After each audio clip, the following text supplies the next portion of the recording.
Distinguished guests, ladies and gentlemen, Assalamu alaikum. On behalf of the Institute of Regional Studies, I would like to welcome you all to the international seminar, Disinformation as a Tool of Strategic Warfare. We would like to begin from the recitation of the Holy Quran.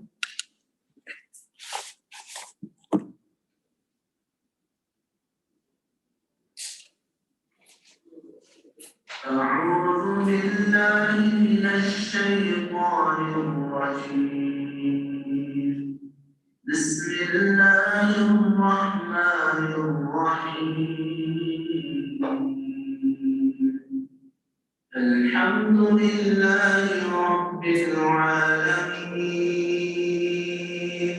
الرحمن الرحيم مالك يوم الدين إياك نعبد وإياك نستعين اهدنا الصراط المستقيم صراط الذين أنعمت عليهم غير المغضوب عليهم ولا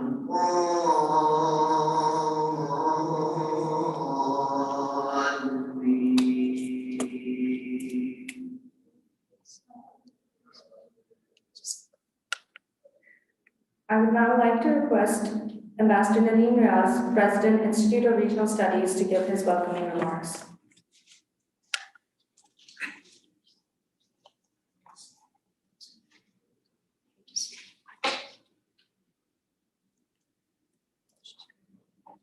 Bismillahirrahmanirrahim. Assalamu alaikum and good morning to all of you. Distinguished Chairman, Kashmir Committee, Parliamentary Secretary for Foreign Affairs, honorable guests, ladies and gentlemen. It's an honor for me to welcome you all to today's event. In contemporary times, the fast and easily accessible means of communication play an important role in political and economic developments around the globe. Today, we all live in a world which has been transformed into a global village. The revolution in technology, especially information and media, has changed the basic dynamics of communication. It is natural that in the age of information technology, the methods of conducting state affairs are undergoing a transformation. The developments of social networks has created new challenges to state sovereignty. The issue of hacking, disinformation, fake news, cyber attacks are tests which states and people have to deal and counter. There is no doubt that from times immemorial, statecraft has used disinformation and fabrications to meet their own national and state objectives. However, the tools that were used in yesteryears were limited with minimal or peripheral impacts. In contemporary times, with the modern tools of information dissemination, the spread of fake news can multiply the impact of lies, which can have serious political, economic, and cultural consequences and repercussions. As such, in modern times, the impact of media on statecraft, fake news, and disinformation can be considered as a tool of strategic warfare. Today, states, in addition to protecting their physical boundaries, also have to defend against information warfare. Ladies and gentlemen, disinformation as a deliberate strategy of deceit which discredits a country or a person to accrue benefits is Machiavellian. It may derive state objectives, but then there is always a question of truth and the element of morality. Dear participants, the world has now seen as to how the proclaimed largest democracy in this region has brazenly used the tool of disinformation in its attempt to discredit Pakistan over the years. Moody's India has used with impunity disinformation about Pakistan to win the elections and paint a negative narrative of Pakistan to distort its image internationally. The world has now seen the report of the EU Disinformation Lab, which uncovers the disinformation network by India since 2005. The investigations uncovered hundreds of accounts operating in over 116 countries to discredit Pakistan. Ladies and gentlemen, Indian statecraft used all possible techniques, such as resurrection of dead media, dead think tanks, NGOs, and dead people to create deception. This network of deception was also operating in Brussels and Geneva to disrepute Pakistan. In its forward note, the report says that they were, I quote, astonished by the multiplication of layers of fake something which we have never encountered in other investigations, unquote. This was named as Indian Chronicles. Ladies and gentlemen, there are no two opinions that fake news and disinformation campaigns are challenging due to the outreach of the social media. However, there is a growing debate on how to address the matter without compromising the freedom and benefits of the media. In conclusion, I would like to state that to ensure that people and government are not led astray with false, fake news and propaganda, governments and people would need to work together to ensure that they are not sold a narrative which is false. This can only be safeguarded with news literacy, high-quality journalism, and social responsibility. It also becomes imperative on policymakers, media houses, and governments to verify a news item or propaganda through multiple sources before accepting any narrative. This could reduce damage caused by fake news and disinformation. Thank you for your patient listening.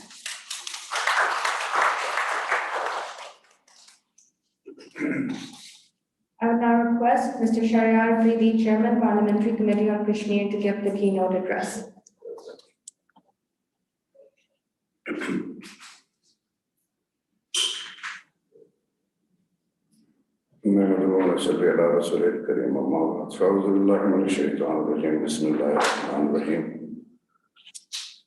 رب اشرح لي صدري ويسر لي امري واحلل عقدة من لساني يفقهوا قولي صدق الله مولانا العظيم.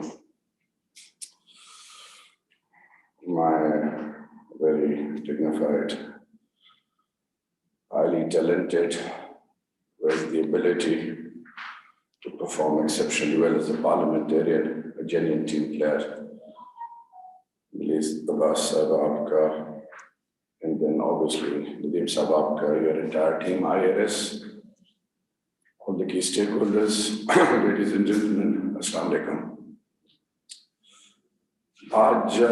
My approach will be bilingual, and the main emphasis today, because this topic is very, very, very important to understand, and I would like to speak in Urdu initially for the sole reason to make the key stakeholder of this motherland understand the importance of information in today's global arena, its role, its impact, how it plays a pivotal role in making an impact at the highest level, because it is not only the voice of the nation, it represents you at all levels. And if you somehow able to compromise, then you become a laughing stock and the whole world start undermining you.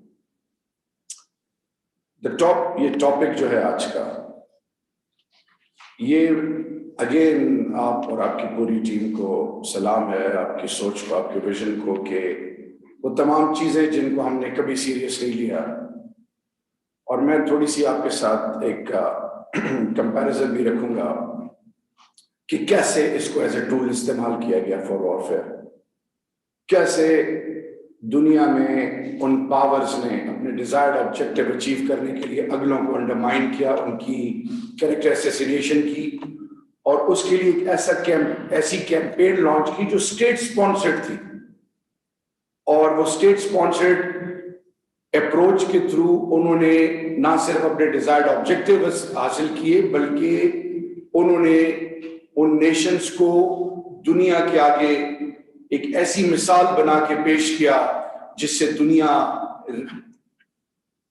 اصل میں نفرت کرنا شروع ہوئی اور they were kept at arm's length. تھوڑا سا جاتے ہیں 1947 میں 14-15 اگست کو دو اس ریجن کے اور دنیا کے سب سے زیادہ آبادی والے اس خطے میں دو ممالک آزاد ہوئے. Fourth pillar of a state جو کہ بیس لائن ہوتی ہے کسی بھی اسٹیٹ کی, اس کو 14 کو پاکستان بنا تو پاکستان میں اسٹیٹ اونرشپ نہیں ملی, اور ہندوستان میں 15 اگست 1947 کے بعد انہوں نے پہلا کام یہ کیا کہ اس کو اسٹیٹ اونرشپ دی. جب اسٹیٹ اونرشپ ملتی ہے تو یہ کہانی 1947 سے 1980s تک اس لیول پہ جاتی ہے کہ ہندوستان اور پاکستان میں فرق یہ کلیئر آ جاتا ہے کہ وہاں پہ نیشنل انٹرسٹ کو fourth pillar of a state نے ایٹ آل لیولز پروٹیکٹ کرنا ہے. ان پہ تمام انویسٹمنٹ, تمام اپرچونٹیز, تمام چیزیں جس سے ان کو ریلیونٹ ایکسپرٹیز ملے وہ اسٹیٹ پرووائڈ کرتا ہے. یہاں پہ وہ چیز نہیں ہوئی. مادر پیدر آزادی ملی in the name of freedom of expression, freedom of voice, مفادات, اپنے معاملات, اپنے حالات پہ آزادی ملی, اور ایسی آزادی ملی کہ قلم اور زبان کے استعمال سے دنیا نے آپ کی ایگزسٹنس اور آپ کے ایشوز کو چیلنج کرنا شروع کیا. اور ہندوستان میں جو بھی 80s تک ہوا, میں زیادہ ڈیٹیل میں نہیں جانا چاہتا, time is very very important because we have another commitment in Bishar. So with the Honorable Prime Minister, 80s میں دنیا آہستہ آہستہ وہ جو کولڈ وار کے ایک خاص اور ہندوستان نان الائن موومنٹ میں پیوٹل رول کے باوجود دونوں سائڈ سے تعلقات رکھے ہوئے اپنے مفادات کو پروٹیکشن اس پالیسی کے سب کو رکھتے ہوئے وہ آگے جا رہا تھا. And then what happened? Then the think tank, Indian think tank decided کہ ہم نے اپنے آپ کو گلوریفائی کرنے, اور آج جو انکریڈیبل انڈیا اور رائزنگ اینڈ شائننگ انڈیا کی جو جتنی بھی ٹرمینالوجیز ہے ان کو اس وقت انہوں نے پرسیو کیا, اس کے اوپر کام کیا. They selected around 1,000 boys and girls from different universities across India, top جو position holders تھے, بچے اور بچیاں, 500 boys and 500 girls. ان کو انہوں نے اسٹیٹ کی اونرشپ دی, فورن آفس کے تھرو ان کو ڈفرینٹ ریجنز اور کنٹریز میں انڈکٹ کیا گیا, ان کو فائنینشلی سپورٹ انڈین گورنمنٹ نے کیا. And at the end of the day ان کو یہ کہا کہ میڈیا ہاؤسز, پرنٹ, الیکٹرانک, اس میں زیرو سے اسٹارٹ کریں. And then exactly after 2 decades new millennium جب آیا تو وہ تمام بچے اور بچیاں جو انڈکٹ ہوئے تھے اس وقت وہ in media houses, print electronic media houses میں ان پوزیشنز, کی پوزیشنز پہ جانے کے بعد انہوں نے انڈین متھ کو, انڈین انٹرسٹ کو, انڈین اپروچ کو پروموٹ کرنا شروع کیا. اینڈ سملرلی پیرلل ایک اور انیشیٹو لیا جب انہوں نے سلیکان ویلی, جب انہوں نے کیلیفورنیا سے بنگلور شفٹ کی, انہوں نے آئی ٹی کے اندر ڈیجیٹل ایرینا میں بھی اپنی اسپیس اور اپنا کلاؤڈ اور اپنا پرو ایکٹیو اپروچ کے ذریعے اپنے انٹرسٹ کو پروموٹ اور پروٹیکٹ کرنے کے لیے یہ دو پیرلل انیشیٹوز لی. And we were not to be seen unfortunately anywhere. جب یہ تمام چیزیں ہوئیں اور بلا ہو اس رب کا کہ پھر one fine morning this nation woke up and they came to know that EU Disinfo Lab exposed India. کیسے پتا چلا؟ فائنینشیل ایکشن ٹاسک فورس, ایک اکانومسٹ, ان کا نام میں بھول رہا ہوں, she wrote and she said کہ پاکستان کو اگر آپ نے آئسولیٹ کر دیا, انڈین اکانومسٹ تھی, تو اس کے لیے یہ اسٹریٹجی ڈیوائز کریں کہ اس کے بارڈر پہ آپ فیک کرنسی ان کریں. ان کے جو پروفیشنلز ہیں, جن کے پاس ریلیونٹ ایکسپرٹیز ہیں, سکلز ہیں, ان کو انڈین نیشنلٹی دیں. تھرڈ, ان کے جو بھی اکانومی کے حوالے سے جو ان کی گلوبل پرسپشن ہے اس کو انڈرمائن کریں. فورتھ, اس ملک کی جو بھی پرائڈ ہے, نیشنل پرائڈ, اس پرائڈ کو چیلنج کریں. ففتھ, उसके यूथ के ब्रेन को कंट्रोल करें, hybrid war and fifth generation war. ये एक 6 पॉइंट इनिशिएटिव था जिसके थ्रू उन्होंने काम किया। And then we were constantly compromising in a sense that we played our role in a more significant manner. We were most responsible in every way. Classic example is refugees. Since 1979, you became a president for the entire global community. लेकिन nobody talked about you, nobody valued you. Peacekeeping force में सबसे बड़ी जंग on land में आपका pivotal role. All sorts of drugs, especially 85% of drugs are manufactured in Afghanistan. उसके Durand line पे जो उसके इफेक्ट और फिर ग्लोबल कम्युनिटी जिस तरह इमेज आपका खराब हुआ, first line of defence against radicalisation, extremism, फिर ये जो रिसेंटली हमने विटनेस किया जो टेररिज्म से एसोसिएटेड, और वो तमाम जो भी कौमों की मुहज्जब दुनिया के लिए जो सिग्निफिकेंट और मेजर रोल पाकिस्तान ने प्ले किया, but still nobody listen to you because the reason was कि स्टेट लेवल पे ओनरशिप ना होने की वजह से क्या क्या हुआ।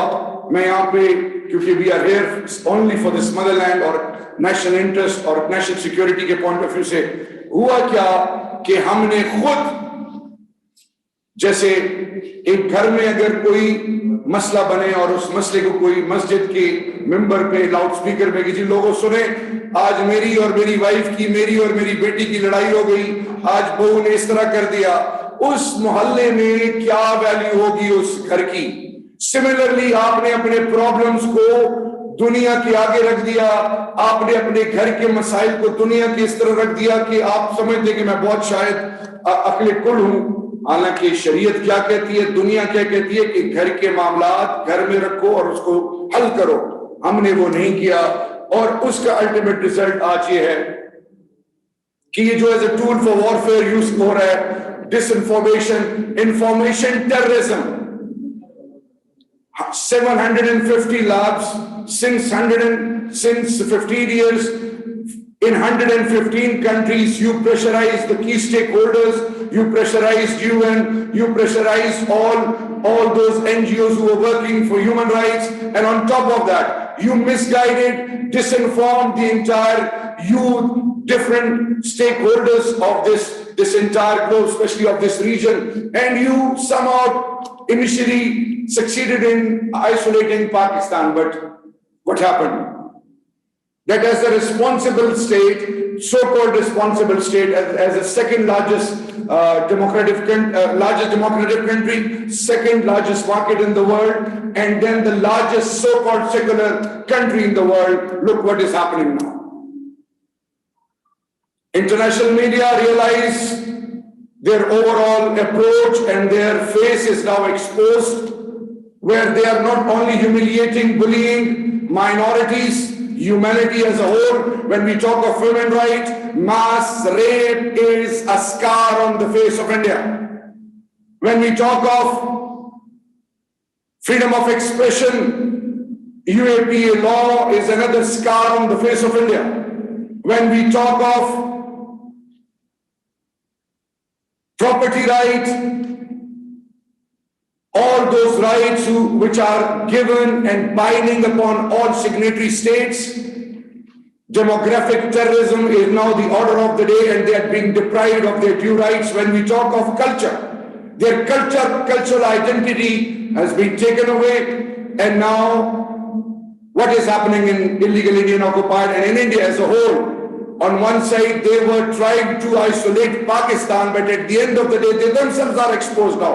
Classic example, the farmers of Punjab, India, the people of Assam, the people of all the states, irrespective of which religion they belong to, they are going through a very lean patch. And who is responsible again? India. And now the Indian think tanks are at the receiving end.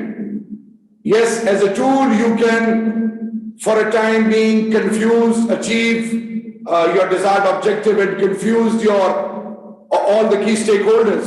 But at the end of the day, when you are exposed, you yourself become a scar. I believe the role of this motherland of ours and all the stakeholders is now that the Parliament, since Kashmir Committee, has come up with multiple initiatives. We have come up with a digital initiative advisory board where we have now inducted all those professionals who have got relevant expertise. They are working day and night. And now, inshallah, for example, in recent parliamentary committee, Twitter regional head, Salama, he was invited on a Zoom and he had to answer all those questions which were raised by the honorable parliamentarians and even by the lawfare, by the legal fraternity, especially all those professionals who were a part of that event. Now, the message is that this country has the due ingredients and abilities. The only missing link was the role of the professionals. We have now inducted them, made them a part of all those initiatives. For example, it doesn't stop here. It's not only about a digital initiative. We have teams for advisory teams for cultural initiative, for lawfare, for academia, for youth ambassadors, for international parliamentarians, for human rights, and the list is endless, and even for media. In the end, responsible states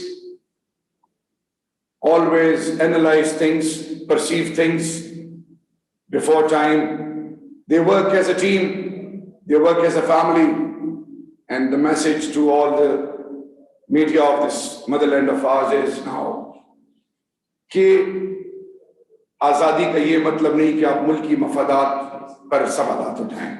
जब आप सवाल उठाएंगे, CNN, BBC, Fox News, जितने भी अल जजीरा, जितने भी channels हैं, जो पाकिस्तान का इलेक्ट्रॉनिक मीडिया जो भी कवरेज करेगा, जो भी उसकी फुटेजेस होंगी, वो उसको इस्तेमाल करते हैं. हिंदुस्तान में कलबोशन यादें हो, किसी भी ग्लोबल फोरम पे पाकिस्तान में जो कुछ होता है, आसिया सुप्रीम कोर्ट ब्लास्फेमी का क्लासिक एग्जांपल है. 80 ट्वीट्स पर मिनट बेंगलोर और न्यू दिल्ली से आ रहे थे. And on top of that जो भी यहाँ पे खबरें चल रही थी, इसी तरह बहुत सारी मिसालें हैं. We need to be more responsible. मुल्क की मफादात को प्रोटेक्ट करना हम सबकी कलेक्टिव रिस्पॉन्सिबिलिटी है. घर के मसाइल हल करना हम सबकी कलेक्टिव रिस्पॉन्सिबिलिटी है. Fourth pillar of a state का मेजर रोल ये है कि जब फ्रीडम ऑफ एक्सप्रेशन के नाम पे कभी भी नेशनल इंटरेस्ट को किसी हवाले से कॉम्प्रोमाइज नहीं करना चाहिए. And yes, now it is a test case for us as a government that we need to come up with such policies, reforms through which we become more responsible and make the fourth pillar realize that you have your due role and the state will come to your support.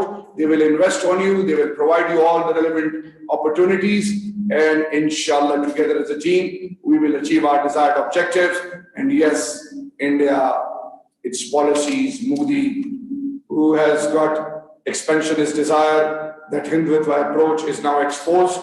And sooner or later, the whole world will realize the world needs to wake up before it's too late. It's a test case for the government of Pakistan, how to tackle it at the highest level. It's also a test case for UN, because the failure of League of Nations is again not only making them realize that any action by UN at any level is properly being observed, gauged, and God forbid if they are able to realize their importance for the sake of humanity, UN will lose its due role and nobody will start in any capacity serious nahi lenge UN ko. Thank you so much. Long live humanity, long and prosper. Thank you.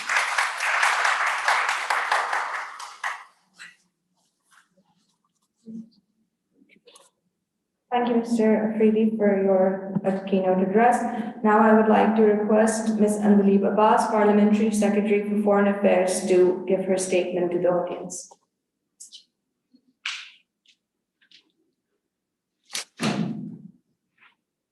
Bismillahirrahmanirrahim. Chairman, Honorable Kashmir Committee, IRS Institute, Excellencies, distinguished guests, ladies and gentlemen, Assalamu alaikum and good morning. It gives me a great pleasure today to be addressing a topic which is key, not only globally but locally as well. So it's disinformation wars in the world. And it's very important because if you remember, wars were fought in battlefields. We had the First World War and the Second World War. And then the wars were fought in the trade field. We had trade wars between the major superpowers in the world and the minor powers in the world. But today, the wars are boundaryless. And because they are boundaryless, they are more dangerous. Wars are fought in the minds and the hearts of people all over the world. And because they are fought in the minds and hearts of people, they are very dangerous. And they're very lethal. So imagine that 10 million people died. 10 million people died. 1 billion people were affected by it, just on the basis of one misinformation. And 15 years later, the misinformation in the inquiry commission was accepted by the ex-Prime Minister that yes, there were no weapons of mass destruction.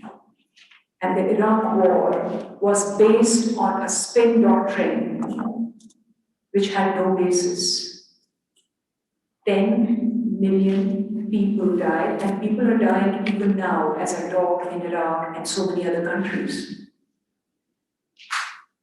So that is the extent of the damage that is being done to every one of us. And while the trigger on the gun is lethal also, but it has a limited range. The click on the information through your thumb is huge in its impact and scale and span, and it affects billions in a second. And so today, if we have a discourse on it and we are debating on it, we are contributing to thinking about how uncontrollable it has been. And are we taking care of it, or is the misinformation taking care of us? So that's the point that we have to consider today. That are we driving what the world should do, or is the misinformation driving us? And that's when you debate in your sessions. That is what you need to debate as well. So, I think there are three major challenges that we need to be cognizant of and debate about and do something about. Number one, the use and abuse of information technology. And as I mentioned, that the use and abuse is more lethal, as I think Bernard Shaw said.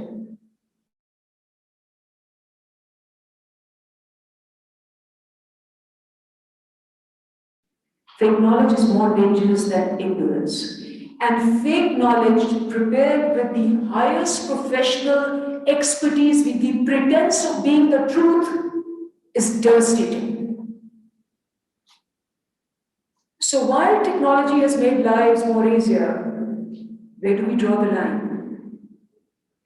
Do we let information invade our privacies? The minute you click on the Facebook, and you say, okay, you start reading a certain article, you start pressing a certain brand.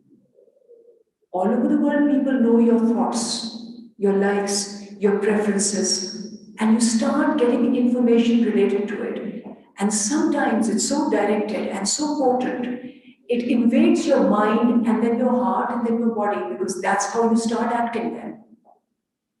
So the takeover of the information on your bodies and actions, we need to debate about it. We need to understand where the boundaries are. So the use and abuse of information technology is the number one challenge. Number two is the post-truth world. We're living in a post-truth world. And there was a movie, I remember, True Lies, that the lies become the truth. And like the ambassador Nadeem Riaz very rightly mentioned, that it's not a new, sort of strategy. Hitler perfected it, the propaganda of Hitler through Gogol, that you speak it so many times, you repeat it so many times, that it starts ringing in your mind even when you are sleeping. So that is where we need to understand. There is a Microsoft study, and then in that Microsoft study, they've surveyed 22 countries. And they have found out that 54% of the information that is going on in people's social media is fake. So more than half of what you're reading and understanding and acting upon, choosing, making your choices is untrue. So imagine if you're making untrue choices, it's leading to untrue consequences, and then it's leading to a virality of non-beneficial actions and behavior. And guess who and which country is leading in this, what we call fakery, quackery? You have quack intellectuals, you have quack institutions, and you have quack laws, and you have quack wars. Which country is leading in these 22 countries according to the Microsoft survey? India. While the global average is 54%, the Indian belief and use of fake information is 67%, highest in the world. And what other example can we find than the Balakot event, where after Pulwama, a whole fake media strategy was made to say that it was invited, incited by Pakistan, conducted by Pakistan. And now, their own Arnab Goswami's WhatsApp messages reveal that it was planned by India.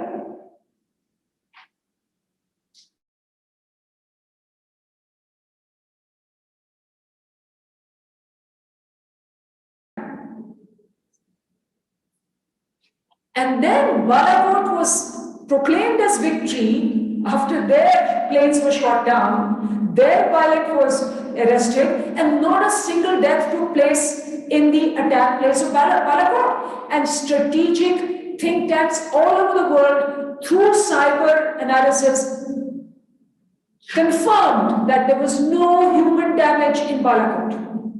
Despite that, Indian media in India kept on believing on it. So the post-truth world is very dangerous. Thus, the EU Disinformation Lab and the discovery is historical. 750 sites being made by them. Layer upon layer upon layer of deceit, of deception, of betrayal. Not for one day, 1 year, for 15 years.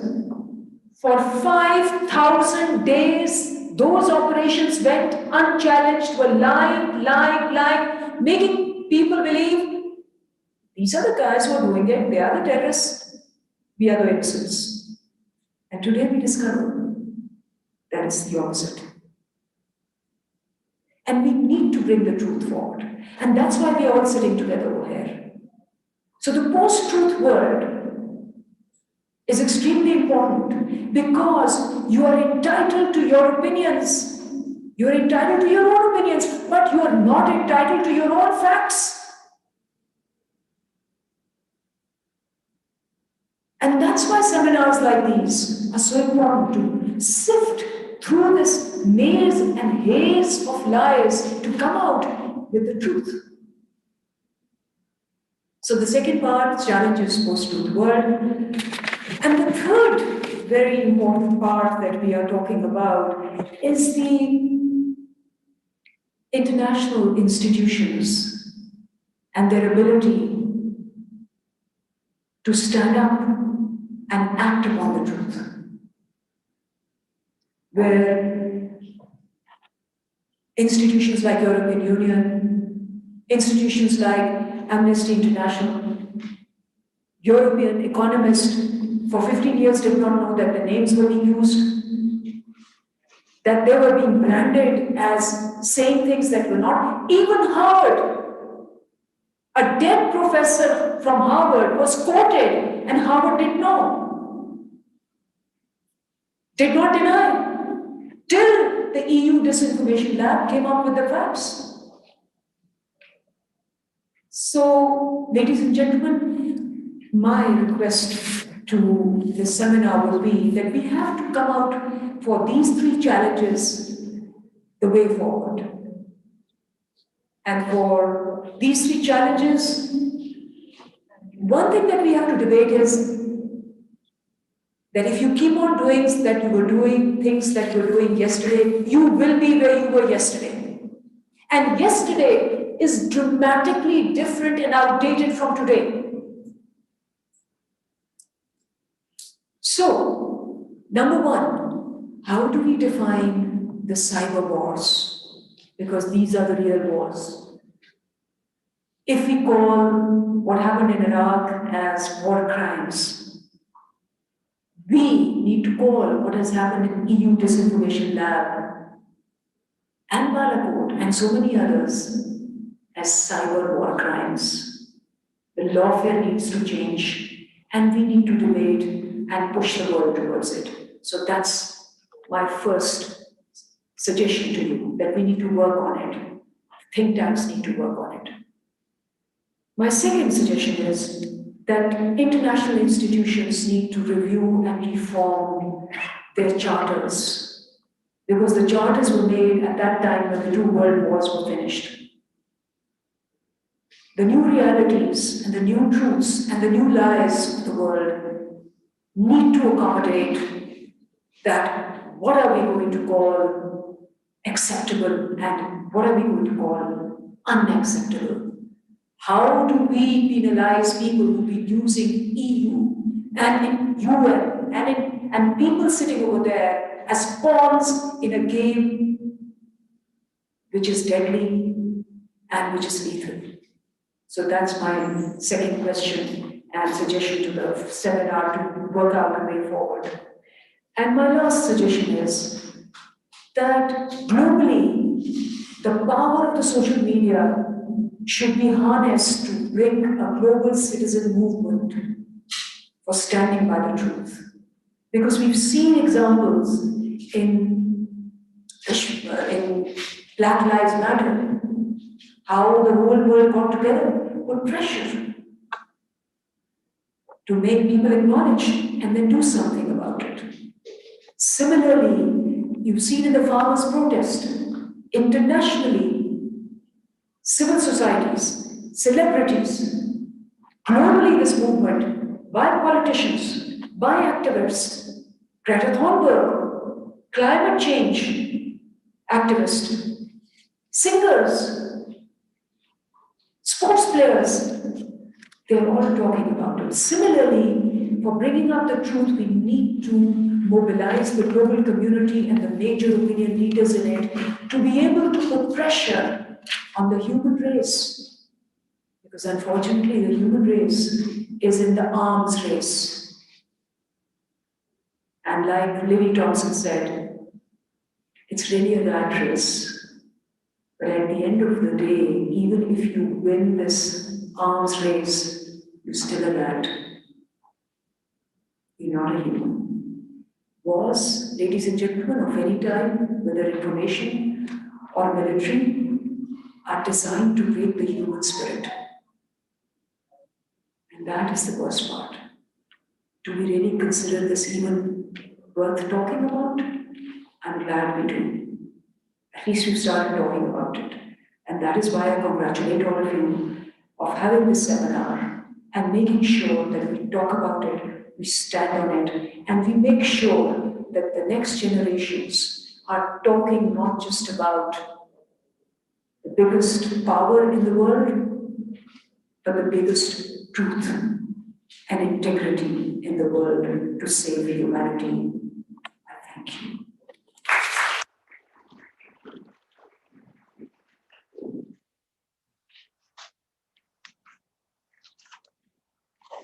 Thank you, Ms. Anjali Babas, for your statement. Now we'll be moving towards our session one, which is disinformation in modern statecraft. I would request the distinguished chair and panelists to make their way towards the stage. The chair for this session is Ambassador Masood Khalid. Ambassador Masood Khalid was the longest serving ambassador of Pakistan to China. A career diplomat, Ambassador Masood Khalid joined the Foreign Service of Pakistan in 1979. He was appointed as ambassador to China in January 2013.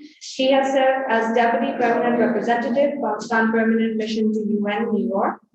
As ambassador to China, Mr. Masood Khalid made invaluable contribution to strengthening of Pakistan-China relations. Our first panelist would be Professor Glenn Dyson. He will be talking on the topic Warfare Without Borders in the Age of Information Technology.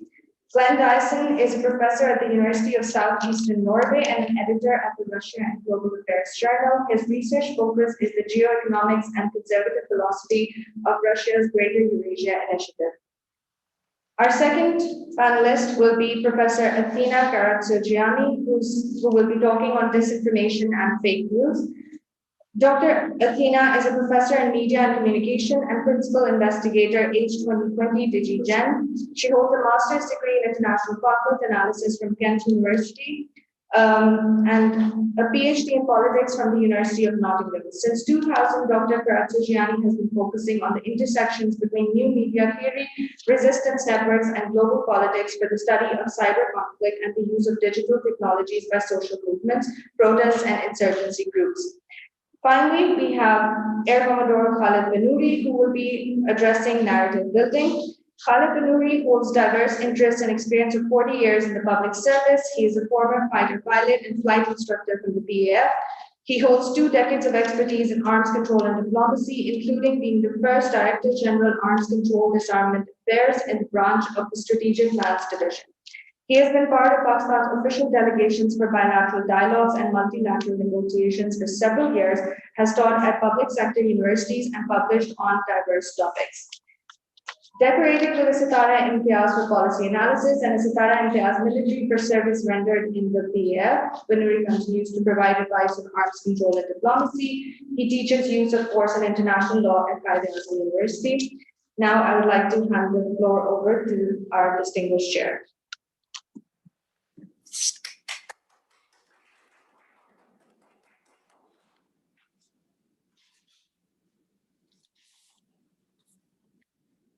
Assalamu alaikum. Good morning. Sorry. Honorable Parliamentary Secretary, distinguished participants and panelists. First of all, I would like to thank the President of the Institute of Regional Studies for giving me this honor to chair this panel. And I'm sure this is going to be a very wholesome and productive discussion today. This morning, we heard Chairman of the Parliamentary Committee, Mr. Afridi, and Honorable Madam Anjali Babas, who comprehensively dealt with the issue and its dynamics and the threat now this poses to our lives in terms of faster communications and the use and misuse, as she pointed out, of this communication means. Well, having spent nearly 40 years as a practitioner of diplomacy, I can vouch that many states do employ disinformation as a tool to project false image of themselves or correct misperceptions, which is correct perceptions, and also to discredit or target other states through disinformation, misinformation, and yes, someone alluded here that this propaganda has been a tool in statecraft for long, and we have the examples of Nazi Germany, we have the example of the former Soviet Union, and of course, in contemporary times, we can cite numerous other examples.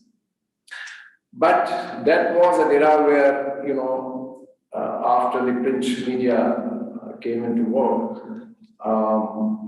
this thing was done through traditional means of newspapers and radio broadcasts. But now we are living in an altogether different age where everyone has an access to faster communications and internet, hence its use and misuse.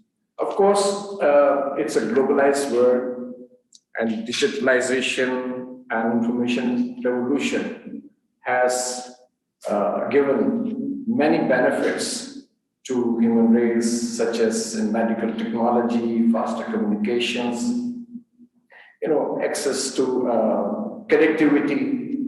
But at the same time, on the flip side, we see that while there are positive effects of this information revolution, we see that a parallel phenomenon is going on, whereby misuse of information technology is in fact threatening the way of our lifestyles. So that is a very ominous challenge for all of us. False narratives are being spread to sow discord and acrimony and to build, and to achieve certain objectives in politics. And more ominous aspect is that the use of these things, internet and information technology, is being employed not only by states, also by non-state actors and militant outfits to pursue their objectives. Now, I'll point out, time is limited, 3 or 4 points. Number one, for a common reader or a viewer, it is very difficult to sift the truth from the facts, because subtle ways are employed which appeal to the imagination of the viewers and the readers, and in fact bring a behavioral change. Their minds are affected, their behavior is affected. This is number one. And the second issue is that the false information spreads widely and at much greater speed, and people readily believe it, rather than the truth, which reaches late, and by the time it reaches, of course, clarifications and rebuttals are issued, but the damage is already done. So this, the speed of false information reaching very fast is really something to think about. And then there are no regulatory controls or standard what is uploaded on the social media.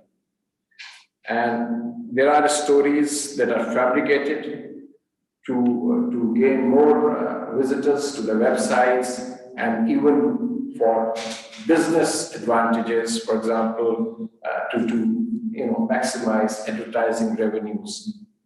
So no one digs into the source of the information. And now we see that false graphics and figures are made and distorted to present horrendous, images to viewers. And the current example is that of the COVID-19 pandemic, that we have a litany of accusations on the source of the virus and the efficacy of the vaccine, so creating doubts and skepticism in the minds of the people. So this is the power of the social media. We have talked about India. Yes, Pakistan has been facing this onslaught of false propaganda for a very long time, which has been, discovered by this EU Info Lab. And I'll give you 2 or 3 examples how this India has made a malicious use of this network of fake media outlets to tarnish our image. For example, it was alleged that Pakistan is supplying contaminated milk, poison milk to Afghanistan. Then there was another rumor spread, and that was that Pakistan is supporting the nuclear program of Saudi Arabia. I'll just give you these 2 examples, how this disinformation is spread. Now, we are also in the knowledge that apart from instigating trouble through sabotage and subversion in Balochistan and other parts and other regions of Pakistan, India is also actively involved in discrediting CPAC and spreading falsehood about CPAC.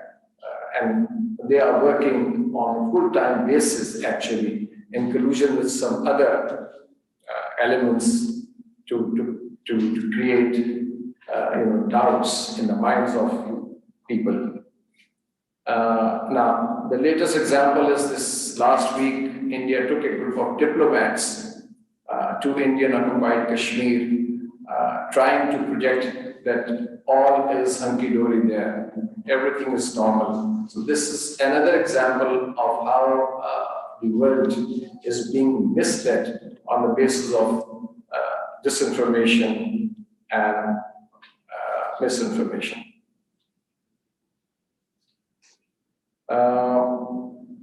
So I think today, I hope we'll be discussing, the panelists will be discussing some way out the solutions as to how Pakistan and the world community at large should address this problem of the misuse of internet and information technology by states, because I think that it's about time that we seriously focus on this issue, because through false information we have seen how societies can go towards chaos and even can reach the point of potential conflicts.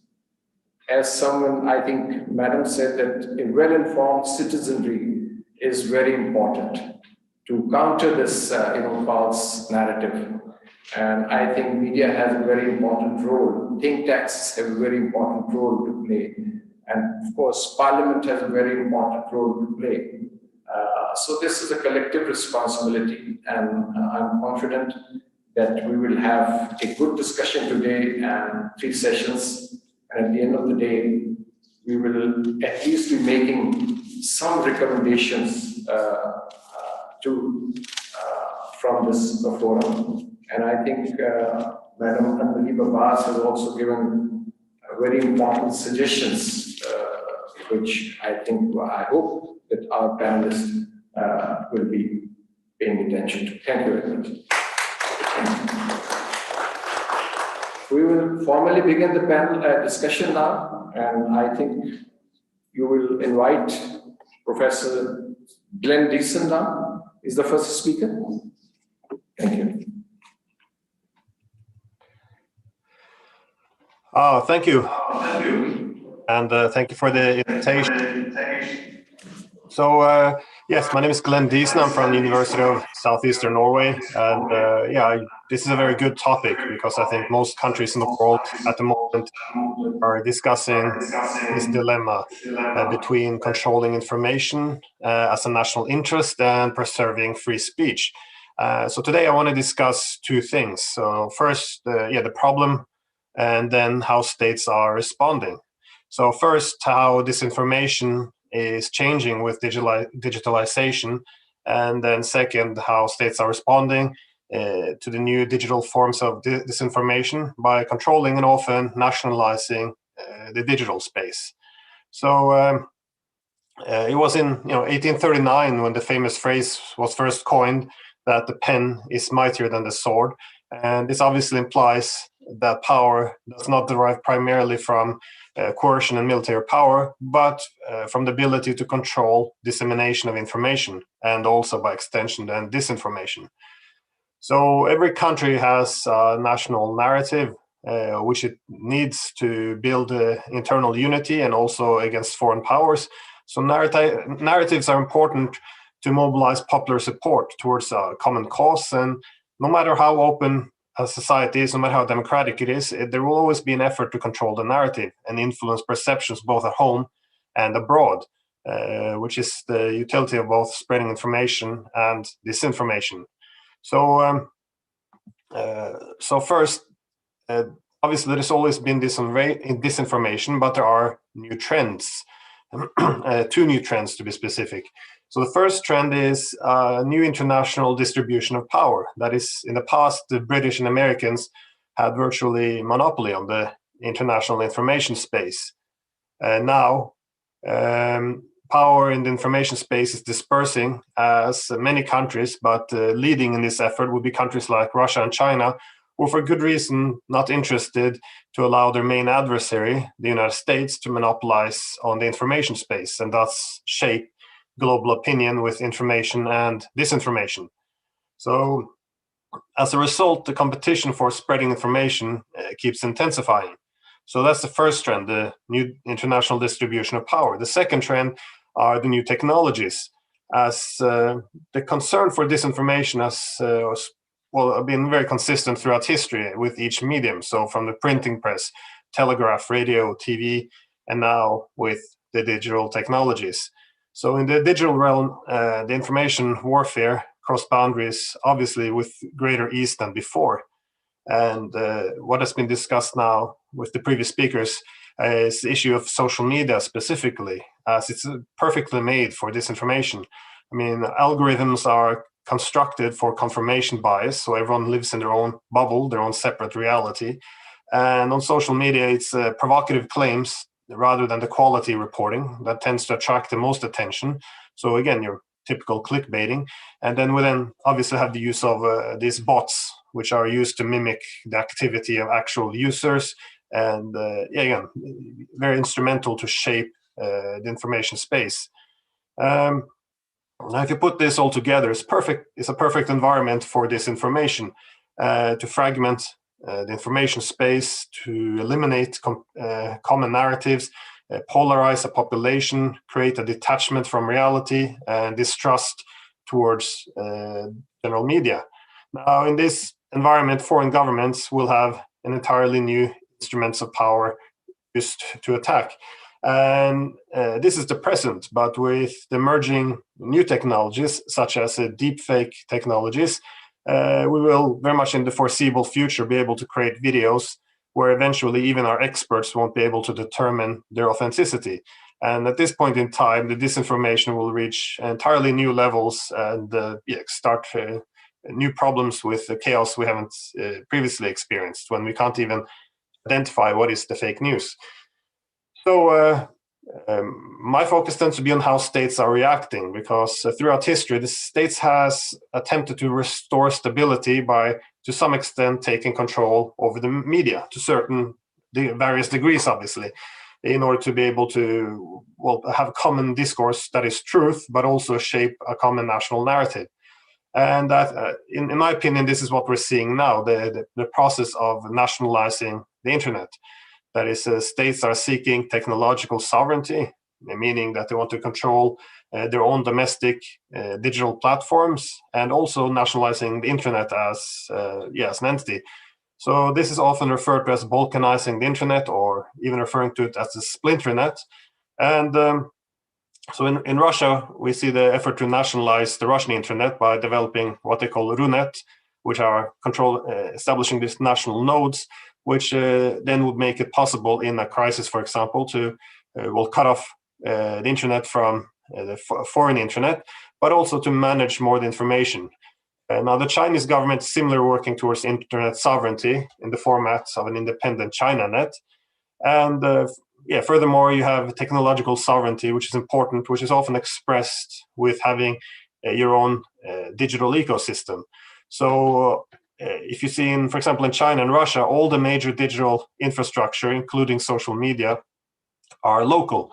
And that makes it easier to manage the relationship because you have the government and the people, and then this third dynamic, which are foreign governments, which obviously have an incentive to spread disinformation. Now, by controlling the third variable, it would be easier, in theory, then to manage the relationship between government and state, to find that, government and people, to find that balance between national interest and freedom of speech. So there is this move now to control the digital realm. And in the West, we tend to have a political culture that is critical of censorship and disinformation. But Western states still need it like everyone else. And it shouldn't be a surprise that, for example, the United States also engages in censorship and disinformation to large extent to control the narrative. So the question then, how does Western governments fight? Not fight disinformation, but how do Western governments take control of the media? So I guess the first is to marginalize competition. And often this takes the form of accusing adversarial states of being the sole perpetrators of the disinformation. So this increased use of terms like foreign agents applied to media to limit the influence of foreign media, usually applied to Iran, Russia, China, to limit their access, and sometimes take more drastic actions in terms of simply kicking off Iran, China, Russia from the TV stations, or limiting their presence on the internet.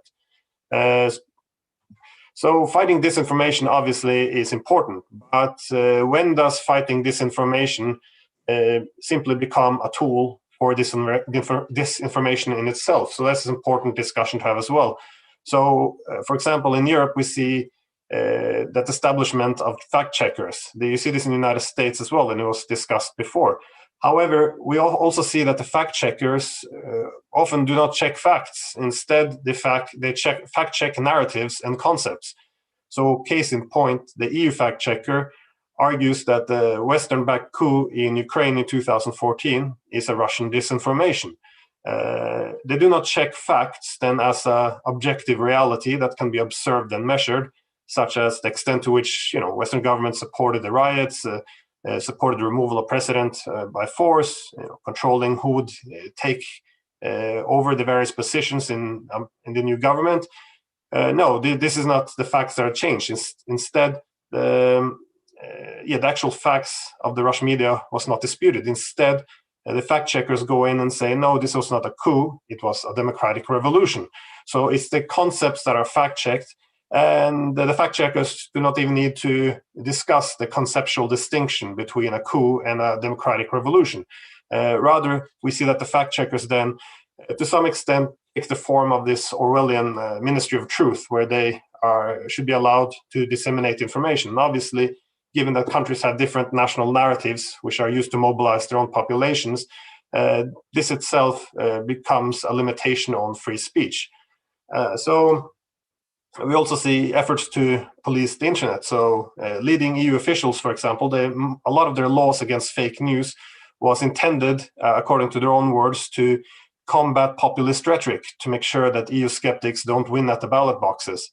Now, this creates a dilemma because they recognize that populism is a threat to democracy, and they also use fake news. However, if the censorship is also used to attack populists, that is opposition that comes from outside the usual opposition, then itself becomes a source of censorship. So again, we have to control the media space to make sure that the populists don't win. So this is obviously also problematic.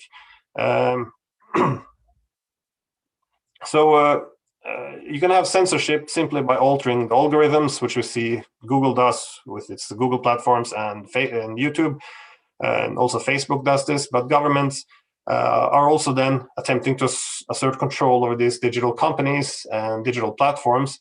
So, for example, in this op-ed by Mark Zuckerberg in the Washington Post, he wrote that the title was "Protecting Democracy is an Arms Race, and here's how Facebook can help." So he argued that Facebook is determined to confront bad actors. So again, fake news is from some specific actors is not a generic problem from his perspective. And so the fight against disinformation requires a partnership between the US government and Facebook. And what Zuckerberg argues is that he can identify these bad actors. So it's the usual suspects, China, Iran, Russia, and other states that Washington considers its adversaries.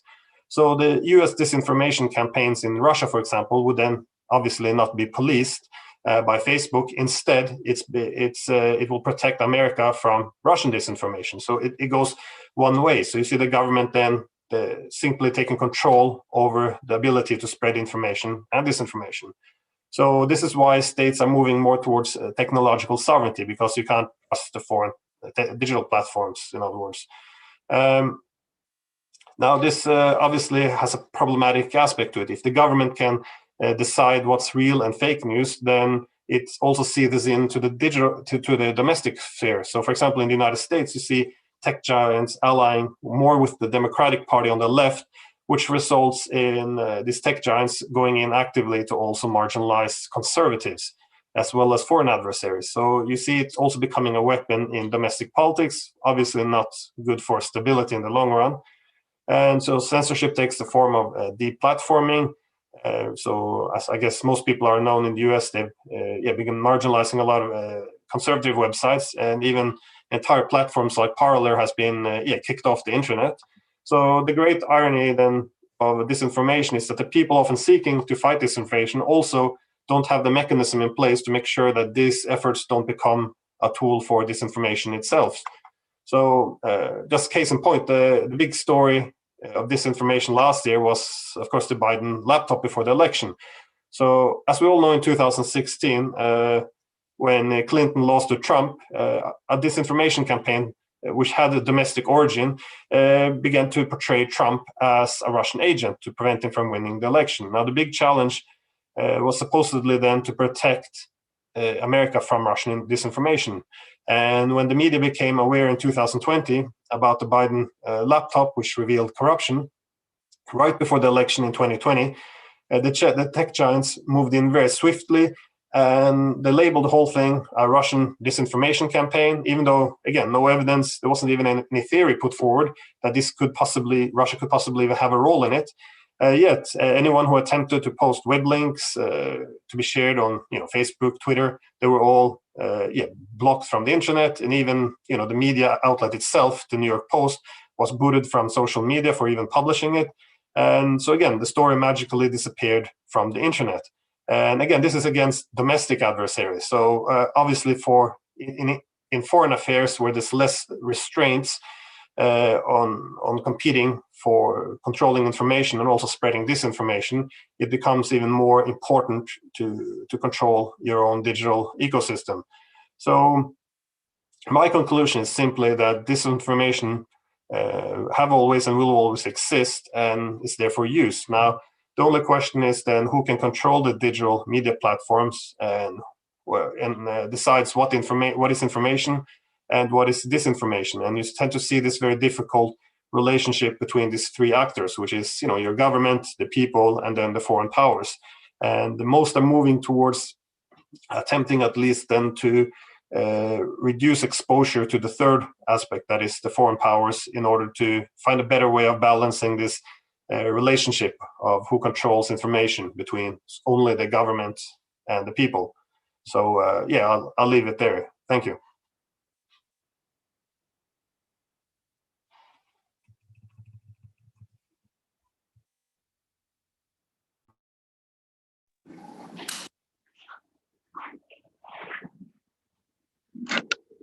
The next speaker is going to be Professor Athena Karatsogiani, who will be addressing disinformation and fake news.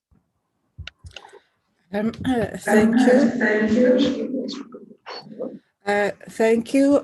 This is an honor for me to be with you today. I want to thank the president of the IRS and to say thank you also to the parliamentary secretary and Ambassador Masoud Khalid for chairing this session, distinguished guests. Today, I would like to first of all talk about what is the state, especially of the situation, especially with the COVID pandemic. Then I will talk about disinformation and the problem of defining it. And then I will talk about who is susceptible, who is likely to be, who and what governments, what populations are more at risk from disinformation. And third, I'm gonna talk about policy and the problems of policy. Okay, so despite the digital divide that there is and the socio-demographic inequalities that are reproduced on digital networks, through the use of mobile phones in particular, the population, a great part of the population relies for news consumption on social media platforms. And this happens in high percentages, especially for people under 40.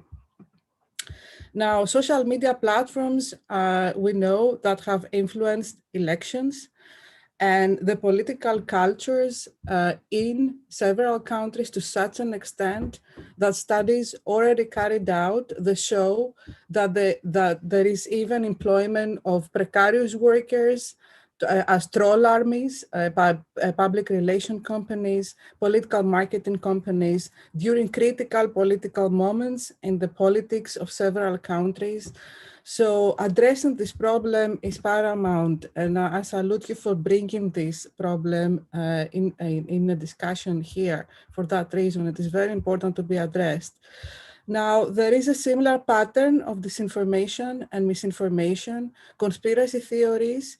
During the last year of the pandemic, they involved panic buying, scams for sales of face masks, promoting false cures.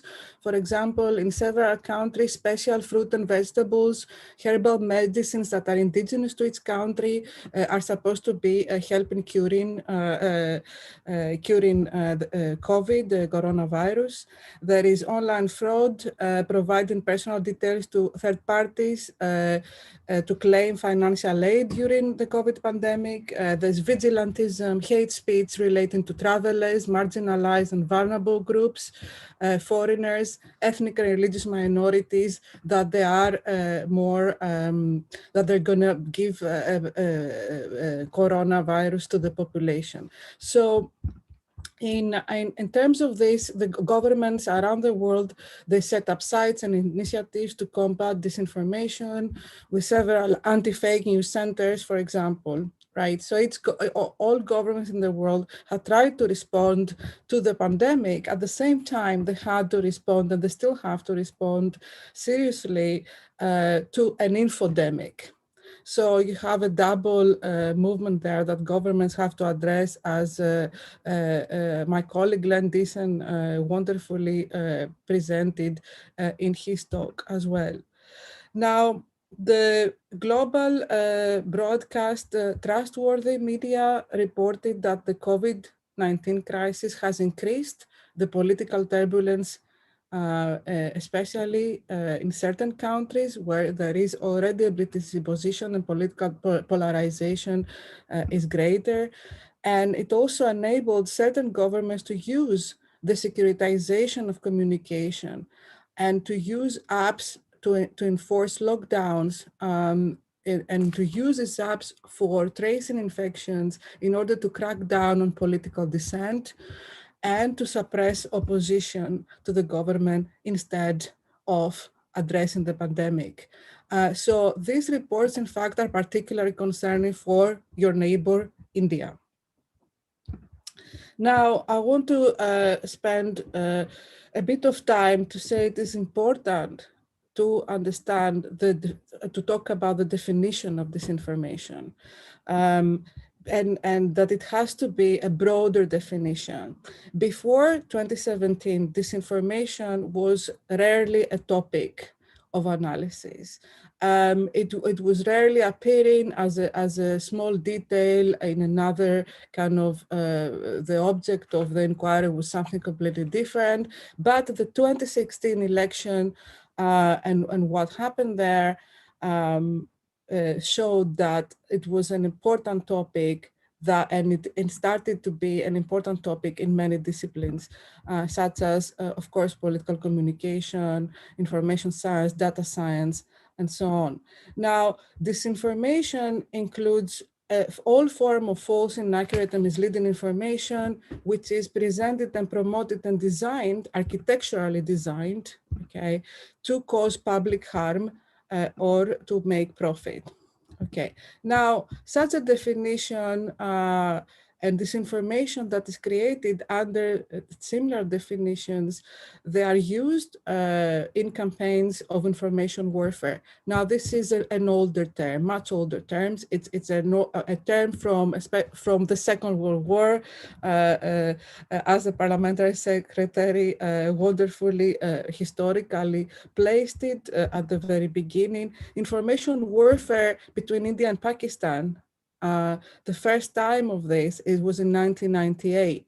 And between the period of 1999 and 2001, we have actually one of the first examples in the world of cyber conflict that I studied was between India and Pakistan over Kashmir and the hacking of sites and so on. And it is, we're talking about 20 years ago. Now, information warfare in itself is about using non-lethal weapons to subdue adversaries rather than reason with them. So disinformation is employing these non-lethal weapons to subdue your adversary.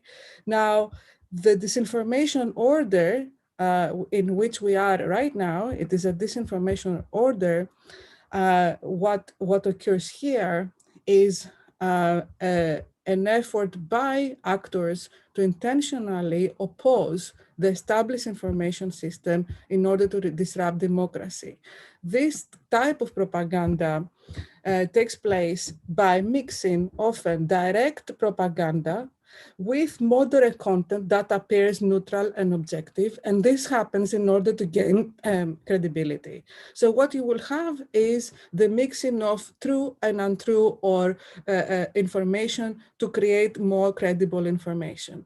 Some of these actors, what they're doing is they go to Reddit, for example, they test some ideas out.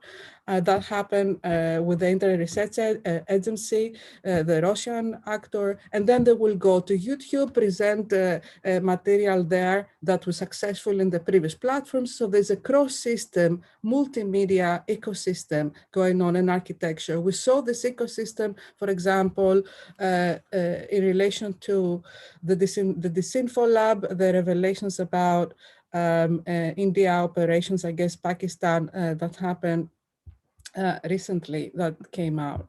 Now, to conceptualize disinformation, and this is why I think it's important more broadly, means that you will have more questions about its detrimental effects, right? About the negative effects. So it is not that citizens only worry whether this information is true or not. Right. This is not the only worry, but also they have to worry about who are they in conversation with. The trust of who is across on the other side, who are they having a discussion, okay? And this means that the potential to have political deliberation that is legitimate and that is helpful for democratic political cultures is eroded. It is not easy to have political deliberation. Now, in the last 5 minutes of my talk, I would like to talk about who is the most susceptible, who is more in danger here, right? And what we see is that in these social media environments, especially, the people that are more susceptible are those without strong ideological affiliations, those who rely on intuition rather than actually analyzing information. These are the people that are mostly influenced. Now, these people also have lower degrees of trust in the political system, and they are more vulnerable to disinformation.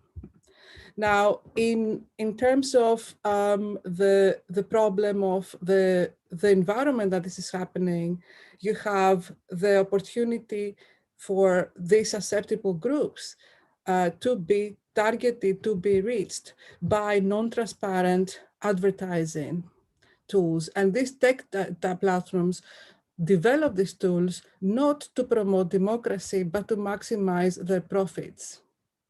So for the problem here in terms of policy, and this is the serious now, we have arrived after the various things that I thought were important to bring to your attention. You have the policy problem, and it is a severe policy problem. Now, if social media platforms are to delete accounts that are guilty, that are implicated in disinformation, we have the problem of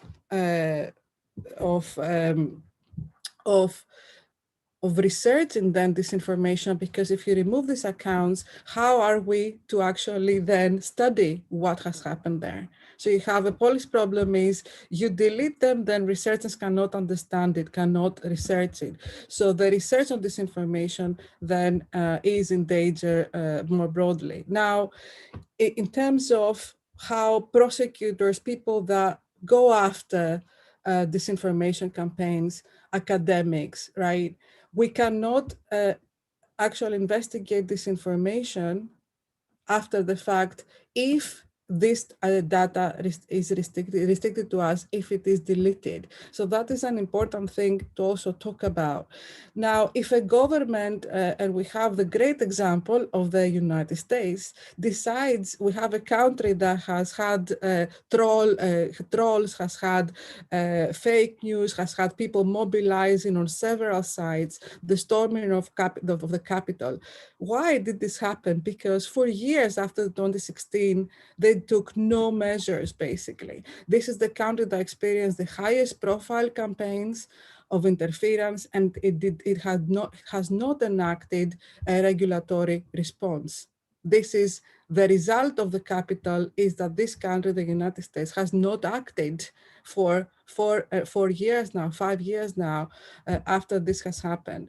So, and finally, I want to finish this by saying that the diffusion and how this information is consumed differs across national environments, right?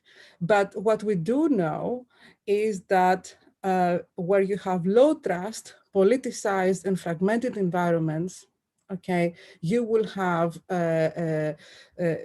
these low trust, politicized, fragmented environments are more vulnerable to disinformation.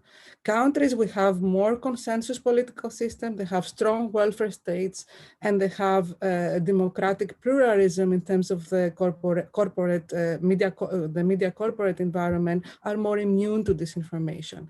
So what I want to finish with is that we cannot understand disinformation as an isolated phenomenon, but as a symptom of a larger polarization, disaffection with the political system and the news system. So in order to be able to address disinformation, we have to also look at the social roots and the political roots of the problem, and the fact that we have a eroded trust, we have a decrease in trust in democratic institutions. Thank you very much.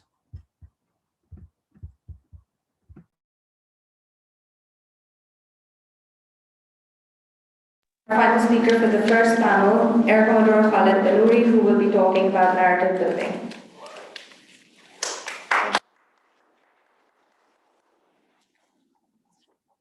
Thank you very much. Bismillahirrahmanirrahim. It's always a challenge to be the last speaker in a session where so many significant views have already been expressed. So at the cost of being repetitive, there will be some aspect that I would want to talk about and perhaps reinforce. But here's a thought about this. One of the ways disinformation is done is to be repetitive about it, to say it so often with such confidence that it almost becomes the truth. That's how they do it. That's how you need to evade that possibility. But while I walk this path, I would want to provide some of my own thoughts. Let me also say that I was quite struck by some of the comments that were made in the keynote session. While there's no time to actually repeat them, let me pick on one or two ideas from there. Chairman Afridi chose to speak a part of his speech in Urdu. And that is one lesson that you come out with, how to deal with disinformation and build your own narratives to ensure that your outreach exists not only across languages where other audiences can hear you, but also through other mediums like soft power and so on. So this is a thought that I thought I should begin with. I was quite struck by what Secretary Abbas said about, the quote, if I tried to write it down, I hope I wrote it correctly. You're entitled to your own opinions, but not entitled to your own facts. And it reminded me of a recent clip that I saw of an old clip of Bush Sr. saying, I will create my own facts. I don't really care what the truth is. And these are the kind of thoughts that keep coming up, and they say, all right, I got to deal with the disinformation. What do I do? So, but let's begin at the beginning. Ladies and gentlemen, we do live in an increasingly overlapping world where interests, costs, benefits, technologies, human tendencies, comforts as well as diseases and ailments all merge, coincide, overlap, sometimes replace each other in a variety of ways. Now, in this highly globalized world, conflict and cooperation, we know that it does coexist and we need to deal with this. So this is a brutally prudent world where conflict and use of force happens when deemed necessary. The taboos seeking ways to achieve objectives without necessarily or without preferably, if you like, the resort to use of force are increasingly becoming popular tools, which means the measures short of using force. But the nature of warfare has not changed. It's only the focus is shifting to several non-kinetic measures so as to reinforce. Just a quick thought on the UN Charter that evolved in the aftermath of World War II. It divides the methodology of conflict handling or using pacific means to solve disputes before resorting to the use of force. The pacific means to resolve disputes would include measures like diplomatic or economic or communication sanctions, etc., or controls. But here's the catch: it has to be authorized by the UN Security Council.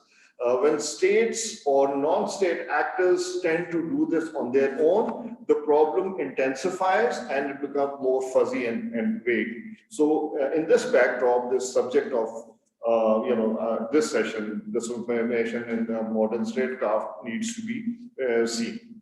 Now, you heard two very eminent speakers who've given a significant understanding of this subject. And as I said, I'll try not to be repetitive, but I will fail on and off, sometimes deliberately.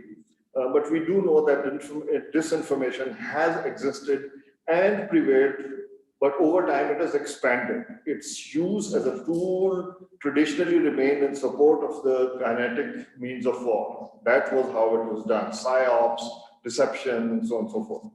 But in later years, its contemporary form has evolved more as an alternative to some of the kinetic operations. Actually, in some situations, not resorting to any kind of violence, not resorting to any kind of kinetic work. So a contributory factor where the concerns or a relative to who would resort to major wars would similarly just remain short, the measure short of war. Now, this approach has been augmented by various tools of technology or related procedures or processes that largely focus on severe disruptions, often using untruth rather than using the blunt instrument of force. The spin doctrine, if you will, as Secretary Barr said. While there can be various ways to do this, let's also focus on this issue of disinformation, in which my responsibility remains to reflections on narrative building. Now, I think an easier way to deal with a subject which is largely theoretical or conceptual, whereas we generally want examples and we want to, deal with the practice. And I'm a practitioner, so I resort to that. I would go on and off, but one of the ways to put would be, what is it? What is narrative building? Who is doing it? How it is done? So I want to look at quickly some of those aspects and then come to, so what the hell do we do about this? So if you want to think of statecraft and say, all right, so who does the narrative building? Who's responsible for narrative building? In a state situation, the state itself. But then post-truth world, realities exist, but that may not be precisely what you really focus on, this world focuses on. So what do? You look at what state wants. State wants to work on its interests, the national interests in what way? National security, political stability, economic growth, tolerance, cultural diversity, so on and so forth. All and several others that you could add to this list. But there's also this is the realist paradigm for the state to think of, and it needs to do that. But there's also this paradigm of the liberal side of it, where you think of, well, for choice of better words, soft power. You think of freedom, liberty. You think of look at the globalization as a political need for that. So there are those areas that you need to deal with. Several of those. So statecraft will have the realist paradigm, but it will also have those other ideas which will link it to where from what to who is doing this. And if you want to look at the bigger picture, it's global, it's globalization, and in the globalization sense, the international organizations, the alliances that exist in various ways, what do they want to look at, and what are their preferences? A liberal lifestyle, democracy, promoting it, political systems, capitalism in some ways, economic management, free trade, all the notions that come with the notion of globalization. So all of those interests. Somewhere there's a balance that you need to think of and evolve. So what does state want to do? The state wants to find the convergences. Its state wants to ensure its national interest is kept in this kind of a narrative that it needs, but it also wants to kind of find the positivity and convergences in whatever way it can. So what would it do? State has its interests, as I referred to, but it uses its instruments. What would it do? Typically, it will use the Ministry of Foreign Affairs, for example, the diplomats who would actually work in the context of its narrative in bilateral relations, in multilateral relations, various forums, and provide that. That's the state thing. But there are other ways to do this as well. There's military diplomacy. What do you do? I mean, we recently heard of this exercise, which translated into English would say Peace 2021, just ended. 45 countries that got together working for cooperation, coordination for peace. So some kind of military diplomacy, land, sea and air. There's also the soft power, and let me come to that in various ways. I'll keep referring to it. But one obvious soft power is media, although it is becoming more challenging in how to deal with the media. So there's another way is education, various levels. What is the narrative that you provide to your children at the primary school level, as they come into college, as they come into higher education? What do you see? What kind of instruments that you have that you provide for? These are those narratives that are built, that are kind of considered to be permanent or semi-permanent. But let's keep in view that some of the narratives are not necessarily permanent, and they would need more dynamism in how do you deal with that. But is that all? It gets more complicated, because it's not only the international organizations or the states that do narratives. They're non-state actors. They're non-state actors, and what do? When the states work on convergences within their own societies and their own government and their interrelations with other governments, the non-state actors in general have the ends that they have in mind is to isolate, to weaken, or some states that are hostile to others would use either the non-state element or do it themselves and fake it as pretending to be non-state. But they provide those kind of ideas, and what do? Primarily disinformation, primarily isolation, primarily weakening. So what are you going to do? You fight it out, and how? And these are those challenges. But think of the non-state at a global level. Al-Qaeda, covert, bringing individualistic kind of agendas. Daesh, using information technology, triggering the popular sentiment and trying to exploit it, those kind of ideas. Taliban in a localized ethnic, cultural dimension to bring in a challenge. Various ideas that keep coming up. So the state has its interest, the society has its interest. They find convergences, and non-state actors or the other states inject the problems that keep coming up. So, just a few thoughts on the analysis of the other side. When a hostile state is trying to bring a narrative, what do? What is your priority? Be proactive or respond to the negative that you have. Or the obvious choice would be to be proactive and bring it on, but lots of times there are things that become reactionary, and one has to deal with both of those ideas. So what are those, think of the tools, the obvious tool, and let me come to that, and it has been repeatedly talked about: media, electronic media, print media, social media, all of these ideas will keep coming up. But diaspora, which is also a kind of a tool. Languages, as I said, are a tool. What is the objective of this hostile narrative? To create despondency, for example, to, in some ways, provide a diversion from its own problem. A typical example that we've heard several times is the Indian farmers movement, which is a complication, but it would rather try to use even that to take the attention away from the issues that it is creating, or in Kashmir, for example. So those are the things that keep coming up.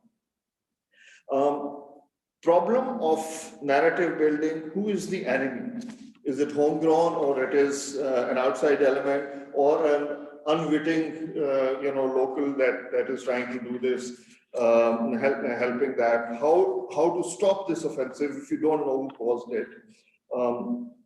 Protecting your sovereignty of ideas as well as your borders, sans borders. So how does that work? And the need for sustainability. Simply countering one narrative is not adequate, because then you need to continue to do that. Most of these are largely non-violent, but they can, in some situations, turn violent also. The world is globalized. The word spreads horizontally as well as vertically. So you need to deal with both of those possibilities. Identifying the nature of disarmament narrative, determining its damage, building your own is what you need. But the question always remains: proactive is the approach that you have. Convincing narrative, and this is an important point to think of. Whoever brings up with this idea, and lots of time you need the narrative sustainability from non-governmental public diplomacy areas, the trust as an element of influence. Think of the Gulf War. CNN factor was seen as the truth may be whatever, but CNN factor tells you what you're doing. And those ideas, and think of BBC, which comes out as an authentic, authoritative organization which brings out the truth, and yet there are embedded ideas that will continue to come up. So, there are various things. So, varied groups are target groups. Your solutions will need, and that's a main point that I would emphasize and re-emphasize. You can deal with disinformation narrative with disinformation, but that will never be sustainable. So evidence-based facts to shape the narrative against fake news is what you need. It's not easy, it needs sustainability, but you need counter-offensive to prevail rather than neutralize. And that's the way to build your own narrative. I mean, there can be several examples what one can think of, but this is the current time that you can think of. COVID vaccine, there will be embedded chip. This is what it will do. It has something which your religion doesn't allow, etc. These kind of ideas. Polio vaccine. Think of the political use of polio vaccine when OBL situation happened, and there are several who actually are reluctant to use polio vaccine because of that sad political use that was happened. Several children around the world are still under threat, and polio is not going away. So various significant disadvantages of those fake ideas. Goebbels continue to do confident, repetitive untruths, and that's the perhaps graduated position of that is Arnav Goswami, who would continue to do that. So these are those ideas that you think of. Also, their technology has this, you could see yourself perfectly lip sync saying something that you never said, and it will be believable. It's right there out in the video. That is what technology can do. This is what they did to the American president and one of the IT companies that actually produced it, and to show that this is what he could do. So there are so many things. In the earlier session we heard that Indians are great at faking it, so perhaps lots of challenge there as well to deal with this. Let me just end now to say, so what do you do? There can be several things that you can say, but perhaps 4 or 5 points to kind of think of how you bring the narrative, which will bring clarity, which will bring out the jointness of purpose, and deal with the absurdity of planted narratives. So expose the negativity, that's one, through evidence-based realities. And second, provide the alternative, unless you have an alternative narrative of what the truth really is, and go there, and it needs patience. And third would be to have credible, deliverable sources, scholars, anchors, who are actually believable, who are evidence-based, who are respected for their analytical ability rather than emotive. I can be the loudest when I come put my hammer by Rosman. And then synergy. Synergy is significant for all elements of national power, but state and civil society's synergy in several ideas. And personally, I won't worry a bit about criticism here and there, because the main national narrative is what really matters. Other irritants here and there is something that we should learn to ignore. So here's my final thought. Evading disinformation through providing proactive narrative is not an end in itself. It is a process which will require sustainable efforts. So countervailing negative narratives is merely a step towards eventually prevailing the narrative in an overall way. Otherwise, you will not be sustainable. Thank you very much.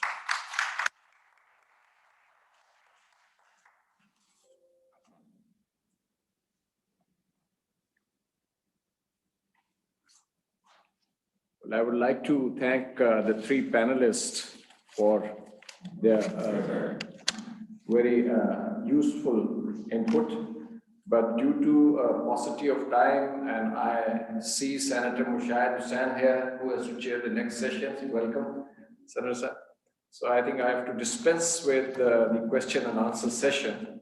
And I think those who want to ask questions perhaps could wait for the next two sessions. But I would like to pick a few points of from the interventions which have been made here.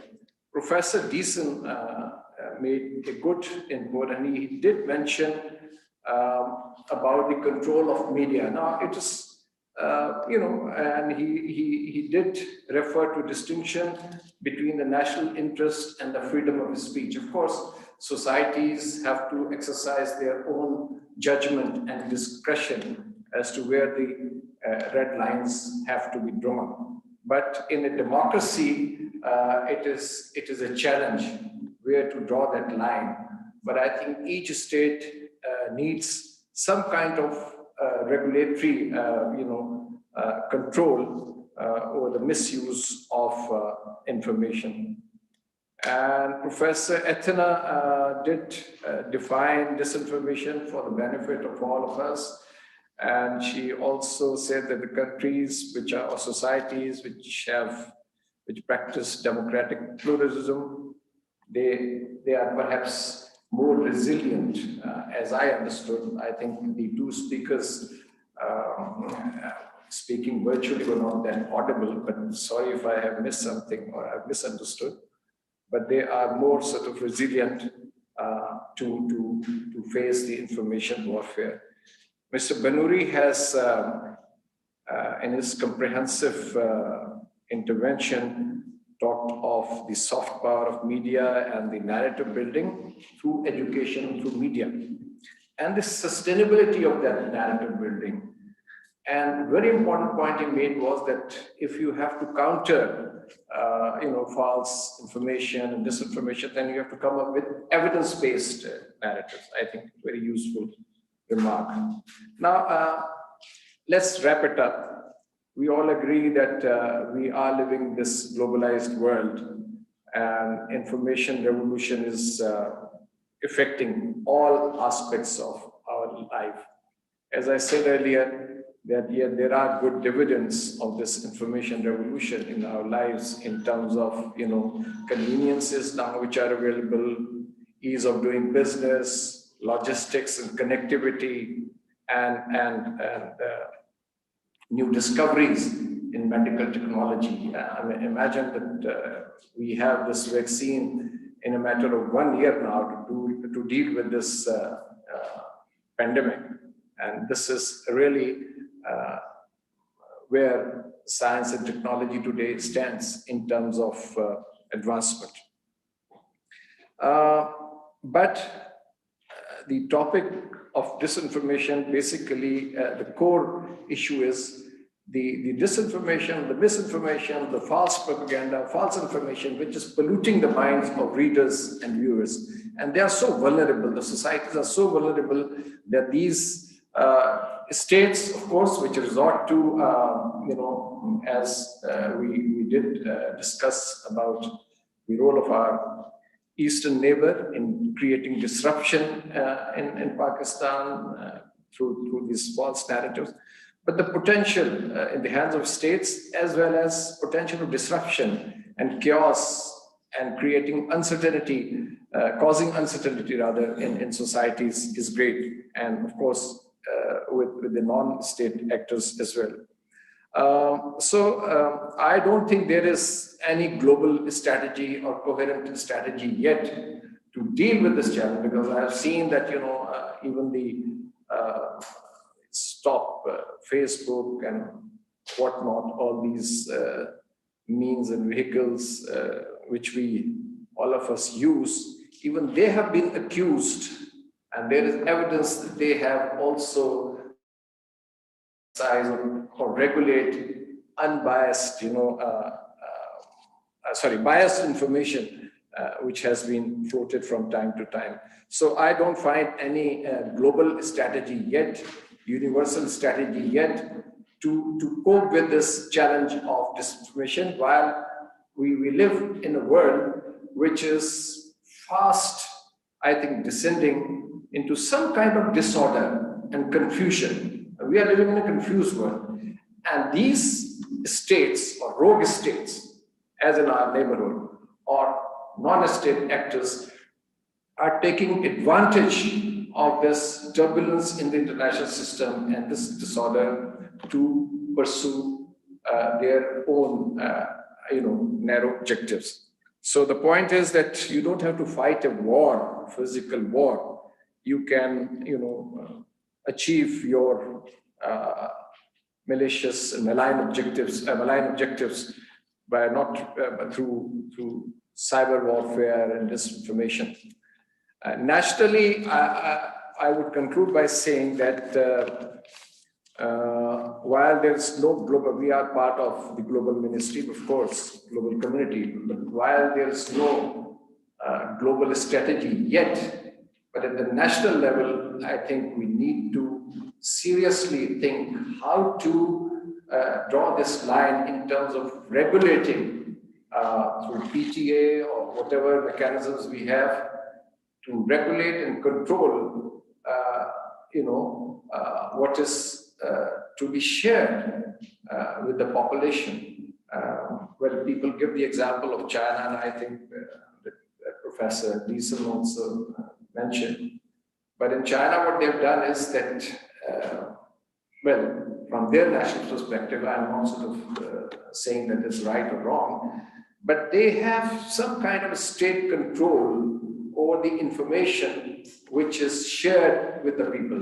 Now, whether that is good or bad, but I think it serves the national purpose. We cannot allow in Pakistan, I think, forces which are working on full-time basis, inimical forces, to create disruption and disturbance in our society by targeting the vulnerable groups and using these means to create trouble and confusion in society. I think, I hope that the subsequent two panels will also focus on this particular aspect.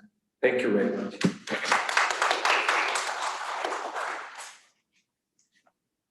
Thank you to our distinguished panelists and our chair. We will be taking a short break. We will reconvene here at 1:05 to start our second panel.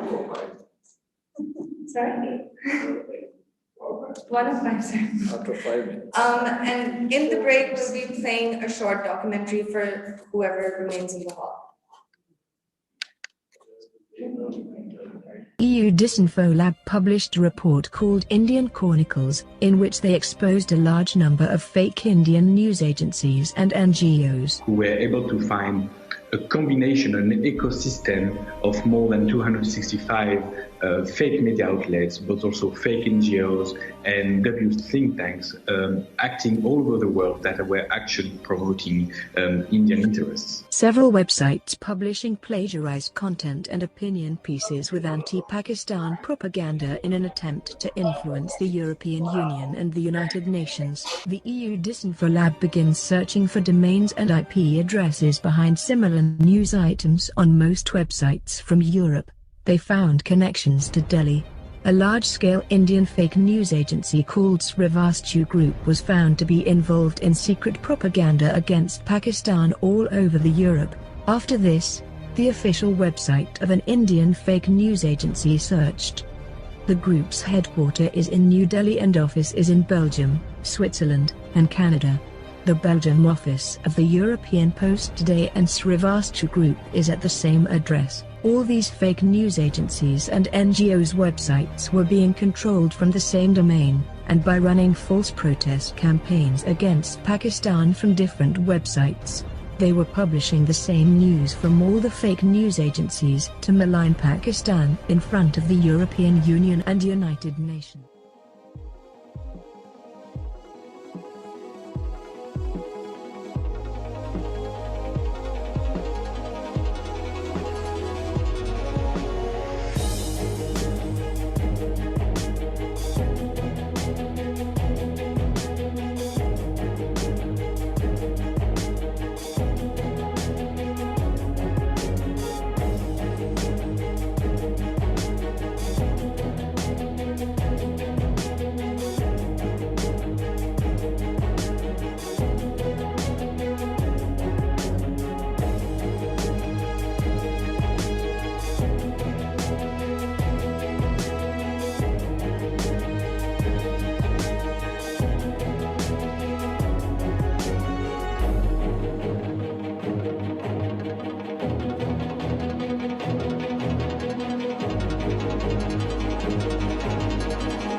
Naeem Lodhi is a graduate of Command and Staff College, Quetta and National Defense University, Islamabad.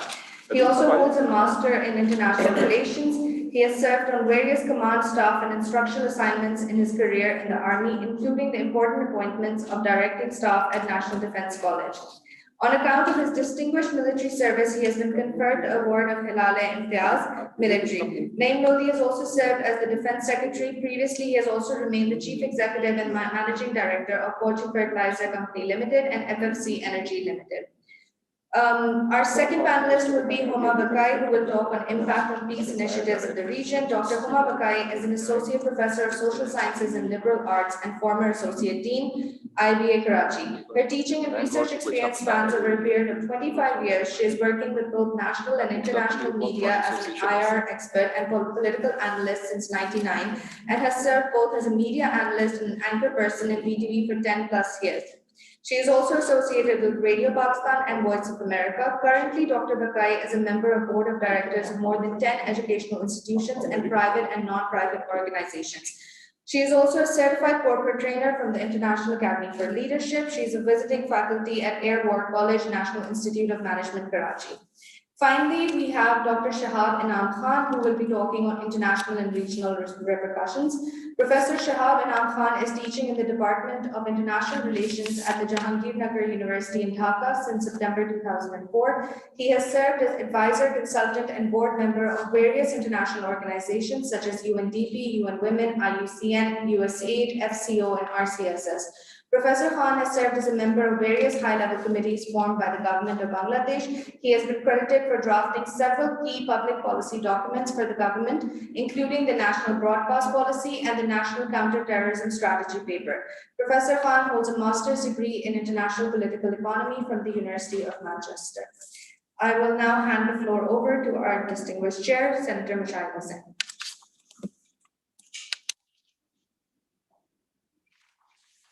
Thank you very much. Assalamu alaikum and good afternoon.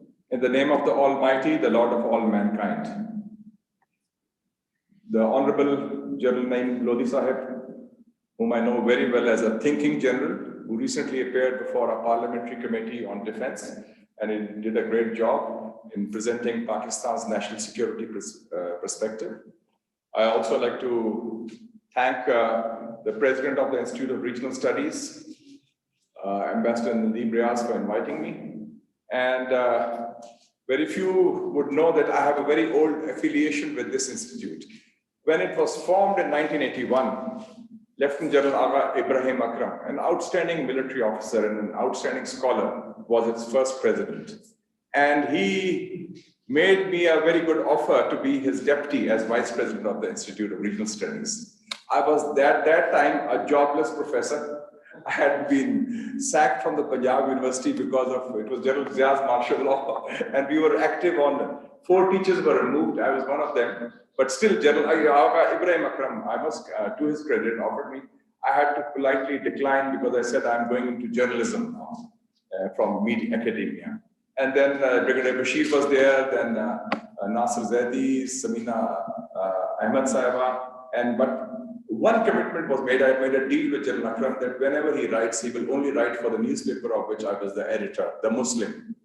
So he would write his articles for my newspaper. Of course, he's written many books, including The Sword of Allah. And then he and I went on several trips together to South Asian countries.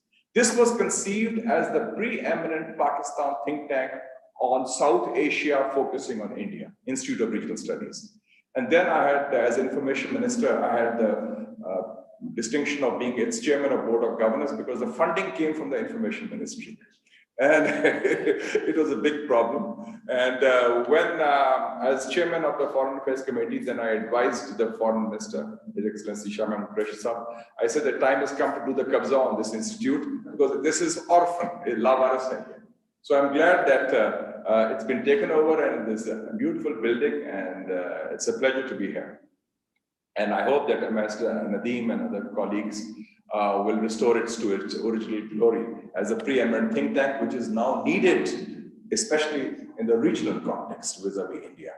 I would also like to thank the 2 persons, the lady and gentleman, who are now with us virtually in this pandemic times. Dr. Homa Bakai Saiba is herself very eminent in her own right and is a good friend also. So we look forward to her presentation. And Professor Shahab Inam Khan Sahib in Bangladesh, I used to be in Dhaka as a student of Adamji School in the good old days, and I've traveled all over Bangladesh, and I still have very good friends there. And I used to write for newspapers in the past, like Dhaka Courier, like Holiday, and I still have very good friends there. So it's a pleasure to be here.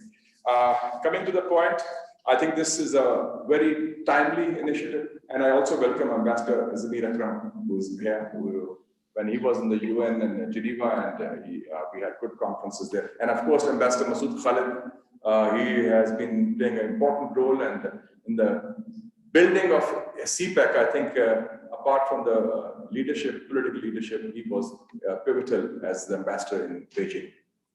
Thank you. 2-3 points before we open it up. Number one, that mention was made about propaganda. And there are some myths about propaganda. And I've been on both sides of the fence as a journalist and also as an information minister. So there is a perspective there. That they say that propaganda is something only linked with dictatorships. That's not true at all. Some of the democracies which we talk about or claim to be democracies, whether it's the United States of America, whether it's India or Israel, have been past masters in propaganda. And propaganda includes disinformation and fake news and dissemination of wrong information. Secondly, propaganda is supposed to be only linked with, say, issues of war and peace, that it's wartime tool. That's not true at all, because when we talk of Pakistan-India relations, we have not been at war. But for the last 15 years, there has been a sustained, coordinated state policy of India, which we didn't expose.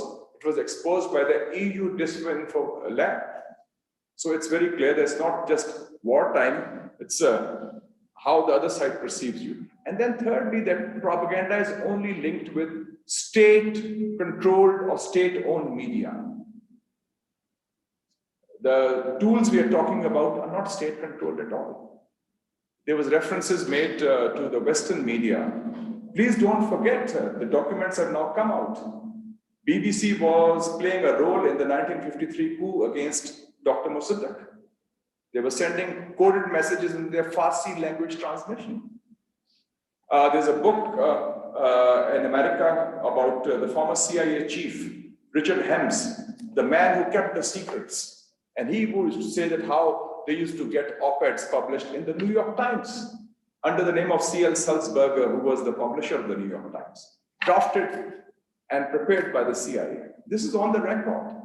And please do read, those of you who are interested in this subject, the book of Noam Chomsky, Manufacturing Consent, published in 1988. And he lists 3 or 4 very key components of how in democracies propaganda emerges as a tool. One is media ownership, which is very key. The second is the advertisers, who are corporate. The third is the media elite, which has a close nexus: journalists, big business, and the government. And the fourth is the need for an enemy. And of course, and now the need for an enemy is very clear. It's China. It used to be Soviet Union in the Cold War. Then it was Islam's turn. We didn't last too long because we are already very weak and divided. And now it's China. And please do read the article published in January 2020 in the Foreign Affairs by Fareed Zakaria.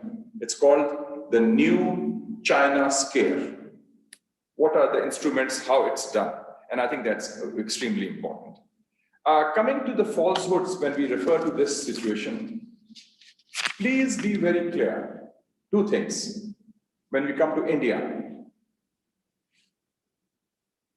this is the first time that I can recall that 2 neighbors who are not at war with each other and it's peacetime ostensibly, a neighboring country has launched an undeclared war or information warfare against a neighbor.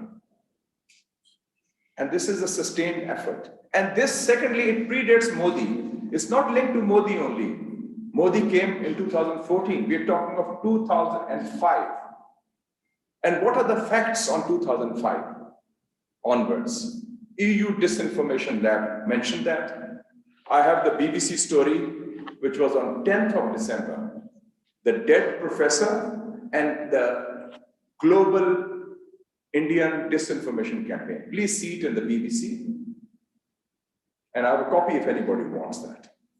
750 fake sites. 750 in the last 15 years. And that time it was Manmohan Singh, by the way. Secondly, 10 United Nations accredited NGOs. They are legitimate, they are accredited with the ECOSOC, and which means they have the right to speak as observers in any United Nations conference. And think tanks, European Foundation for South Asian Studies, based in Amsterdam, EFSAS, a cover. Institute of Non-Aligned Studies, a cover. The think tank in Belgium, I've forgotten his name, is something called Asian Studies, and they use it against CPAC now. So you see, these are in such an organized manner, spread over 116 countries, using an Indian corporate entity called Srivastava Group, and using the top Indian news agency, ANI, Asia News International. And when was Asia News International formed? Please look at the date. You can check it from the internet. December 9th, 1971. 9th of December, 71. And then that gives legitimacy. And their stories were spread over 116 countries. And Professor Louis Sohn, who died in 2006, a human rights professor of Harvard, his name was created that he's member of the board of one of some of these NGOs to give them legitimacy. This is the extent and depth of their propaganda, which is extremely important. And I would link it with the dossier presented by the Foreign Ministry in November on Indian state terrorism against Pakistan. 87 training camps, 66 in Afghanistan, 21 against Pakistan. And the target, discredit Pakistan, isolate Pakistan, malign Pakistan internationally, and also build on Pakistan's fault lines, cleavages on ethnic, religious, linguistic grounds. So this has been a very sustained campaign. And I feel that it's important to understand that when we have to counter that, we have to counter it with facts, which will come later. But before I conclude, I just mentioned, on 14th of February, there were 2 tweets from India, which is very important and instructive. What was 14th of February this last week? We had launched the Aman exercise by the Pakistan Navy, Pakistan's maritime diplomacy. Mr. Badra Kumar, MK Badra Kumar, who has served as ambassador of India to different countries and is an expert, he's an independent person. He called this as a spectacular display of Pakistan's role as a regional power. And this also illustrates the failure of India's Pakistan policy. And he said, this is time for Delhi to introspect. That why things went so terribly wrong. And Praveen Soni also on the same day had this, and I want to read that out. It shows the mindset of the Indian establishment. Why has India agreed to vacate Kailash range, which falls on our side of the line of actual control? He's talking of China. Because the government wants to go back to its chosen enemy, Pakistan. ASAP. China is much more powerful and was a distraction from the Bhakti's mission, which is the core mission of against Pakistan. So this we should understand the mindset which is there. So in that context, I think that we are looking to a challenging period of the battle of ideas, where India has a Pakistan policy. We do not have a clear India policy. And while the Indian state is very divided, If 26th of January, India's Republic Day, you can have slogans of Khalistan Zindabad and Pakistan Zindabad, and there are fractures in Indian society. The Indian deep state is, of course, very well organized to focus only on Pakistan, and that is the biggest challenge. Our foreign policy, our media, our civil society, and our country as a whole. So I'm glad that Ambassador Nadeem has gathered a wide range of persons with specialties in Pakistan and the region to discuss various dimensions of the issue, and I look forward to an intellectually stimulating discussion. I believe the time is 15 minutes each. So, General Saab, I would like you to use the military style, tuck, tuck, tuck, to the point, lambi baat na kare, focus kare, and let's look at the way to for the way forward with this regard. So the first speaker is General Naeem Khalid Lodi Saab, former Defense Minister and Defense Secretary. General Saab, over to you.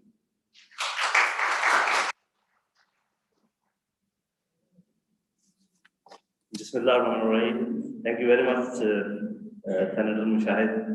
I promise that I will leave 15 minutes for 15 minutes short. 5 minutes short of those 15 minutes. Thank you very much, sir, and thank you very much, IRS, Excellencies, ladies and gentlemen. Senator keeps on telling me that I am a thinking general, and I keep on telling him back that all generals think, but he doesn't agree. All generals think alike, but you are a thinking general. After listening to all the speakers, two things which emerge very clearly. One is that, and we must accept these two facts, otherwise we will not be able to cope with the subject we are talking about. First fact is that human mind is programmable, malleable, modifiable. First thing. And secondly, we are all humans. If I think that my mind is very robust, I am the one who is actually carrying the truth, and all other minds need to be modified, and then there will be a problem. Whenever we talk of tactics, we keep in mind two things: the wherewithal, the resources that we have, and the objective. The objective, and then we talk about the tactics. So the wherewithal, of course, we have been talking all about as far as this thing is concerned. We know that what are the wherewithals, and I'll also show you the slides. But the objective is the human mind, the opposing mindset. So if that be the case, we know that mind is the ultimate weapon, but then it is also the ultimate target. We need to remember that, as you said, that the best strategy is to win a war without fighting. Now, I've just listed some of the themes which are very, popular as far as our enemies are concerned, and we should not be shy of, flashing them. Of course, the first is that there's a fear instilled in our mind that what will be the world think. We want to be very good boys in the eyes of, UN and everybody. This is one theme. I'm not going to the details what we should be doing it. With this weak economy, don't even think of a conflict. This is another theme. As if it is our choice. Whenever a conflict is imposed upon you, whether you are weak or you are strong, you have to fight back. There's no option.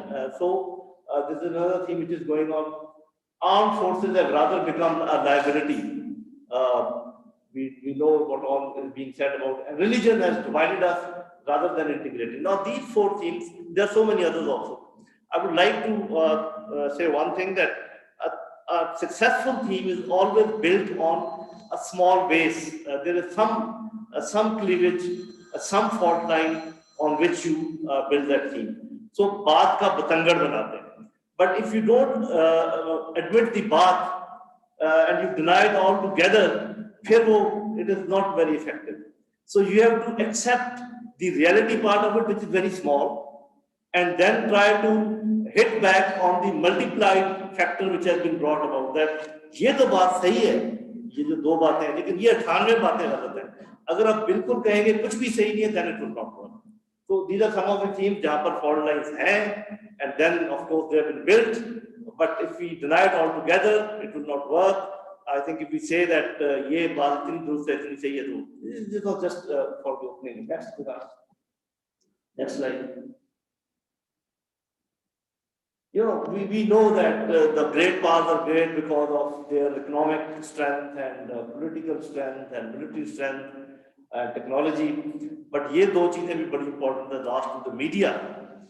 So whenever you are making a strong state, keep in mind that media also has to be developed and some input has to be also placed there as well in terms of resources and all that. The greatest power which the great powers have today is their ability to manage your minds, perception management. Attacking minds through psychological operations, false flag, disinformation, whatever it is. So this is actually the biggest weapon through which they are trying to goad all other nations which are not taking much attention or not paying much attention as far as these things are concerned. Next. Tools which are employed, and now I'm just keeping it generic and of course it is applicable to India also. Employing economic hitmen. Some people think that it is a sort of fiction. Actually, you must have gone through that book, Confessions of Economic Hitmen. And I will give you just one example. Aviation Authority of Pakistan is looking after about more than 30 airfields, airports, 34. Each airport costs from 30 to 50 billion rupees, the minimum. ये वाला airport है, पर 100 billion से ऊपर लगा है, Islamabad वाला. Out of these 34 airports, only 18 to 20 are operative. Why were the other 14 built? This is what the economic hitman does. They will get loans. They will put them in a place where you cannot recover it. There will be no, profit on it. You will not be able to give it back, and they will put it in such sinking wells. As I'll just give you one example. The big media channels, of course, this IMF and FATF. I will not go into the details. You know it. Some people have, both types of ideas are there. What FATF is doing, and today there's a meeting, and I can predict what they will do. They will say, you have done very well, very good. Out of 26, you have, worked on 21, but anyway, we leave it there. What are the whips that they, use against, whenever, against smaller countries? Democracy. They are not worried about if there is no democracy in the friendly countries, and I'm not going to name them, but wherever they want, they will use this whip. Lack of freedom of speech, freedom of congregation and all that. Okay, capitalism itself and free market, at times this can also be used as a whip. Women rights, child labor, they will not quote 98 good instances, but they will just quote one bad instance and multiply it, and it will look as if all over the country this thing what is happening, and those 98 good things they will never mention. So who's supposed to mention it? Of course, ourselves. Educational institutions, they will throw certain narratives and themes in the institutions. They can, change the mind of certain professors, and they can start spreading, certain themes. And the last is buying and intimidating leadership and opinion makers. That is why, some of the past they like dictators, because they have to deal with lesser number of people, few minds, one or two, easy to intimidate, easy to influence, and at times easy to buy. Next. Now, as far as the main media is concerned, we know that what media can do, mitigate effects. Something has happened, it is very significant, but you spin it in a way that it becomes insignificant. And the multiplying effects, you do something has happened, and then you multiply it. इसमें ज़्यादा detail में जाने की disinformation misinformation की बहुत बात हुई है, प्रोपेगेंडा की भी शायद आपने बातचीत की है, एंड लॉबिंग ये मीडिया के थ्रू भी होती है. Next is social media. We know वो सब कुछ कर सकता है सोशल मीडिया, जो कि नॉर्मल मीडिया भी करता है, and moreover it does many things. And the most important thing is that they can find out the trends. वो आपके जो ग्रुप्स हैं, ये जो फेसबुक है, Twitter, they find out that who all are in your network. What is your your friend, friends, the group of friends, उनके क्या attitudes हैं, उनकी क्या selections हैं, and then they try to modify it. उस पूरे group में वो एक बंदा बिठा देंगे, ये एक चीज छोड़ देंगे और वो उसको जो है ना modify करना शुरू कर देंगे. If the things are happening, going in the direction which they like, they will keep reinforcing it, and if something is they do not like, they will start, mitigating it या उसको spinning शुरू कर देंगे. So this social media, they evaluate, they carry out surveys, और perception management, leadership की, public की, सब इधर से होती है. Employing data and artificial intelligence to block and enhance network. This is all become very automated by using artificial intelligence. They just pick up certain words. Based on that, they find out what is happening, because this is it is massive thing which is going on. So this is how they do it. Next. At cyber attack, में थोड़ा सा physical भी आ जाता है, and other things also. But cyber attack can do all these things, but decryption, spying, software corruption, malware, spyware, ये सब कुछ जो है उसमें attacking hardware through cluttering and overloading, कुछ technical चीजें हैं, will not go into the details. Next. Exposure of Indian tactics, we have all talked about the EU Disinformation Lab. तो इसको मैं I'll just, as I said, at the same time, Goswami leaks, वो अभी बताया कि how it became very clear कि वो एक false flag operation था, जिसको बुनियाद बनाकर उन्होंने हमला किया पाकिस्तान के ऊपर. Fake surgical strike, just baseless. एक तो होता है ना कि कोई बात हो, कोई base हो, then of course it has some credibility. No strikes at all, and then spinning it that there were surgical strikes at the time bata diye, and that is one of the reasons it didn't work. As I said, that to the propaganda to be working and effective, you need a small base on which you build a bigger building. But because there was no base, so it was and I would also say that we did a good job. Our media did a good job. Our ISR did a good job to mitigate all that, and of course multiplying falsehood. Yeah, this is what they have been doing. आगे ये बात है जो अभी senator भी कर रहे थे कि Srivastava group and then Indian Chronicles, and then they had NGOs and think tanks and media and lobbies, फिर broadcasting के उनके जो instruments थे, thousands of media outlets. So the conclusion is that you got to have both the abilities and capacities. One, the hardware through which you actually propagate and you modify all these things like photoshopping and somebody said lip synchronization, where you can put the word in somebody's mouth and you create the same type of voice by knowing the voice frequencies and all that. So this expertise has to be you have to have that, and also the mind which will be using that hardware. So the wherewithal and the software, the mind which will be using it. So in the end, I would only say that next, unless a country possesses defensive and offensive wherewithal in these fields, it will keep getting hit and remain at the receiving end. तो ये सिर्फ बातचीत से ये मसला हल नहीं होगा. इसके लिए आपको दोनों काम करने पड़ेंगे. And I always say this, and let me repeat it: this world is not a level playing field, and there is no reward for being a good boy. जो हम बहुत कोशिश कर रहे हैं आजकल खासकर. Tigers and hawks survive, no place for doves. Thank you very much. Thank you.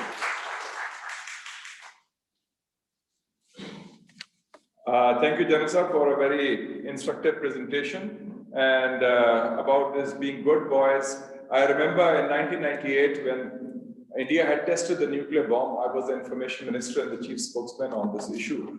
And the Western countries were suggesting to Pakistan to take the moral high ground. They said, India has done it, why are you doing it? It's a bad thing. You will have a higher moral stature. And we told them, and I was asked this question on the CBS News. I said, look here, if we were living in South Pacific rather than South Asia, we have a very, I said South Asia is like the Wild West of the US in the 19th century. So we have to look with the bad guys, so we have to confront accordingly. And in wartime, after 9/11, the first thing they did in the Bush White House was, Karl Rove is a political strategist, called a meeting of producers from Hollywood. Within 3 weeks, he said, this is wartime. I want you to focus on Hollywood movies, presentations, which is part of the campaign. That's why the campaign started. Of course, it was anti-Muslim also in part. And India is doing the same with Bollywood, by the way. And one other thing I like to mention is that size doesn't necessarily equal strength. When you talk of strength, otherwise Cuba or Afghanistan or North Vietnam could not have defeated the mighty superpowers. And one other thing which I'd like to say is that in this disinformation you gave, I myself was a victim of that last year. I addressed a conference in the Institute of Strategic Studies soon after the Pulwama episode. And I said, and this was recorded, there were 20 think tanks there. I said that Pakistan's handling of Pulwama issue after the Indian attack on Balakot, which was the first act of Indian aggression against Pakistan after 71, this was Pakistan's finest hour. It was similar to how we handled the nuclear tests. And then they distorted it, said that, naming me, Senator Hussain has mentioned that the Pulwama act of terrorism was Pakistan's finest hour. So you see, this is how they do the distortions. This is part of the game. So the next speaker is Dr. Huma Bakai. She'll be focusing on the impact on peace initiatives in the region. And I hope that she'll follow Jalan Saab's lead in maintaining the timeline. Thank you so much. Over to you, Huma Saab. Thank you, Senator. Thank you, General Saab, and thank you for having me here. Please excuse me if I sound a bit groggy because I landed in Washington a few hours ago, and it's 3 a.m. here, and so if I'm a bit groggy, just excuse me there. I committed to be a part of this seminar, so here I am. What all has just been said is immensely important. And I think the more we talk about it and the more we showcase it, the less it is. Because you see, interestingly, what I'm going to begin my talk with and try to keep timeline is that I was researching this topic. And as soon as I landed in DC, I again searched this topic. And the top search on Disinfo Lab was not about what's happening in Pakistan or what India has done. The top search, interestingly, was, and I was actually quite surprised because I didn't see any of this in Pakistan. The top search was that Turkey and Pakistan join hands to defame India, again under the title of Disinfo Lab. So this is the manipulation of the media in some ways, and the information that appears in top 10 searches. And I was actually surprised because a few hours ago, I'd looked at the same topic in Pakistan and different searches came up. And because I'm an academician, I'm going to start off with some research that I did.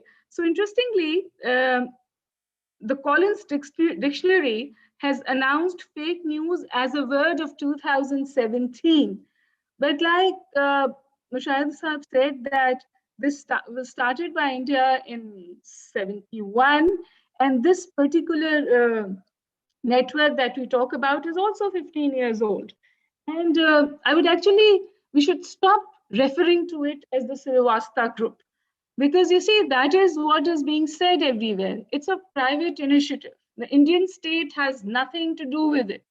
And we all know that the nexus is more than obvious. It is under the umbrella of the Indian state. It is sponsored by the Indian state, supported by it, so on and so forth. Even when BBC so-called broke the news and left many of us speechless, it actually said that it never said India is doing it, never said the Indian state is doing it. It kept saying there's this group of private individuals. And I think that's the beginning of it. That's how it works out. Because the Social Sciences Research Council also then defined disinformation in 2020. They had to actually come out and define it in 2020. And they said that disinformation was defined as international falsehood or distortion, often spread as news to advance political goals, such as discrediting opponents, disrupting policy debates, influencing voters, inflaming existing social conflicts, or creating a general backdrop of confusion and informational paralysis. Digital disinformation leads to greater political polarization, which opens spaces for yet more disinformation that exists. Of course, we all know that in today's world, every falsehood can proliferate rapidly. The increase of social media has made borders insignificant. And Facebook and Twitter have actually, if you do an analysis, have removed obstacles for dissemination of false news despite all the claims that are made. So the swiftness of information has increased. It is actually now diplomacy. They're not talking about proactive diplomacy. What they're talking about is persuasive technology or influencer operations carried out through the social media.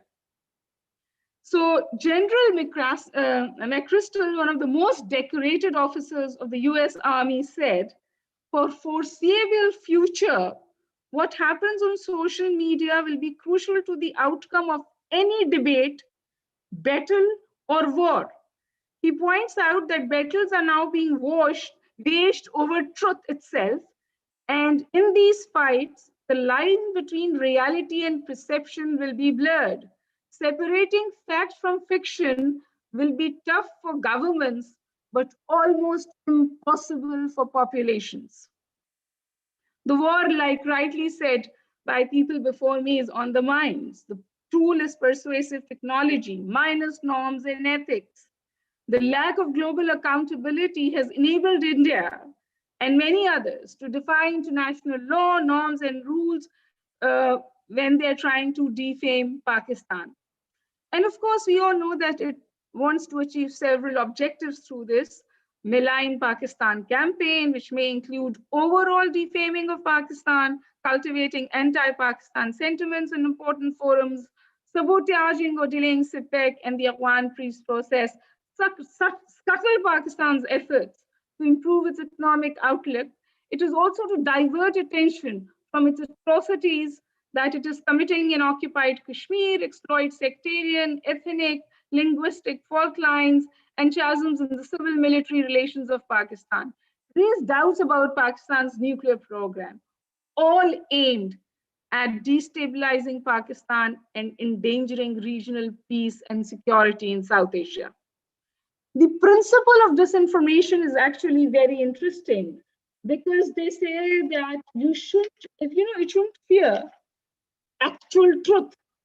You should not fear actual lies or blatant, an untruth. Because what they work is, and that is the principle of disinformation, and this is what Richard de Ponce explains and says, and what Mushahid just referred to, and he said that he said something that was completely distorted to distort what Pakistan was talking about. And they use Mushahid's name to put it forward. And that is that they will usually work with 0.5 or 0.005 truth. That is what they will work with. And it is actually a strategy which is called distortion of truth. And it is either twisting the truth, distorting the truth, concealing the truth, using half a truth, or sometimes in the midst of that, untruth. And all of this then is dressed up, the truth is dressed up to present a totally different perspective.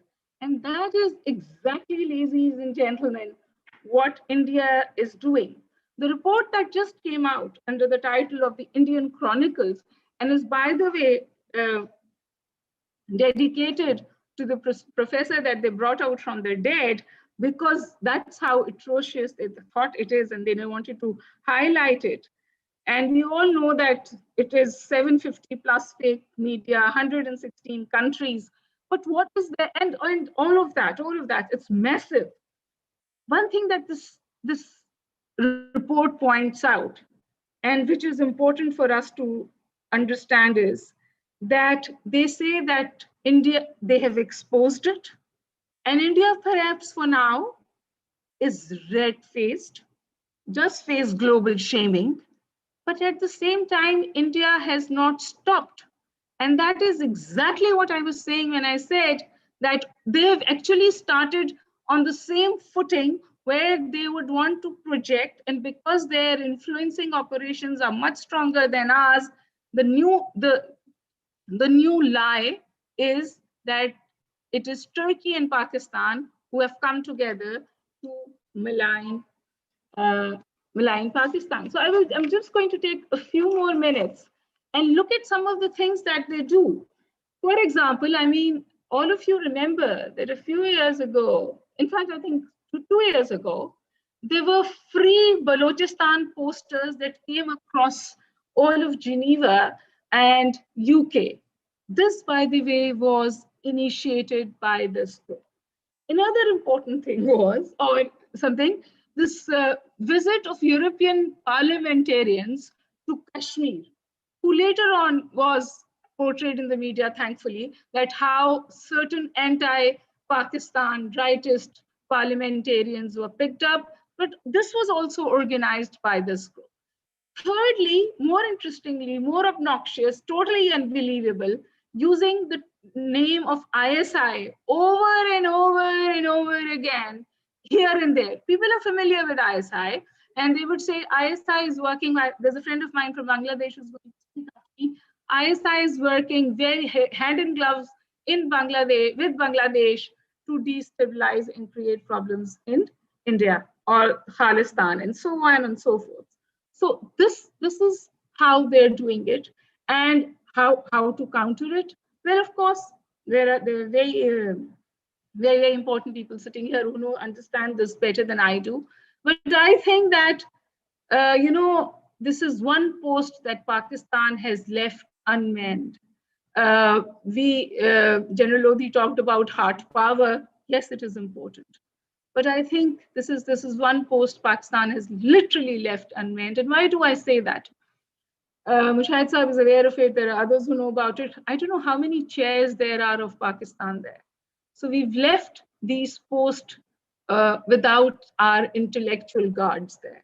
Our chairs are empty. People who are assigned to these chairs, this whole exercise is politicized. It's not about people who are going to talk about Pakistan. It's going to people who are going to go and somehow get there through political and other influences. And then you've seen that over the years, they just switch sides.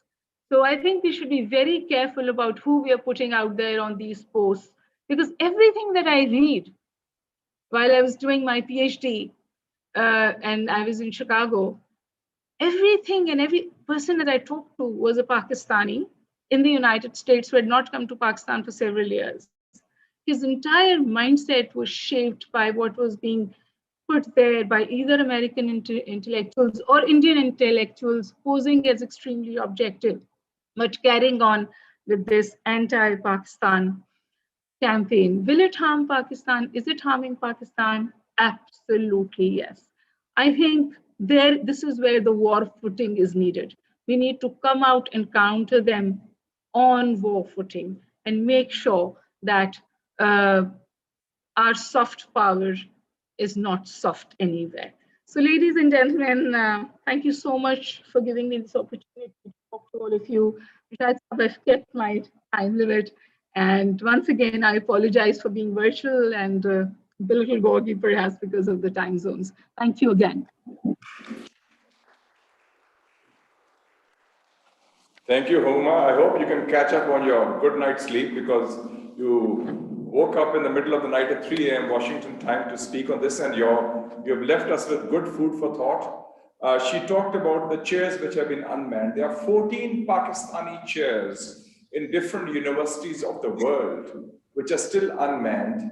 I had raised this issue in the parliament and we had revived them, but unfortunately because of bureaucratic red tape, they are on hold. We hope they'll be there, because those 14 chairs, whether they are in Columbia or Oxford or Berkeley or Cambridge and other universities in China and the Middle East and Asia, are very important exponents of Pakistan's soft power. And the other point that she made very clearly was that what we have been seeing about Indian disinformation is a state-sponsored operation, using the cover of the so-called Srivastava group or the ANI, which is the news agency based in Delhi. And that is extremely important to be combated. And plus, the diaspora of Pakistan outside, which is 7.7 million Pakistanis living in different parts of the world, are also a very important exponents of Pakistan's image. The last speaker in our session, thank you, Dr. Huma, and good luck in your work in Washington, D.C.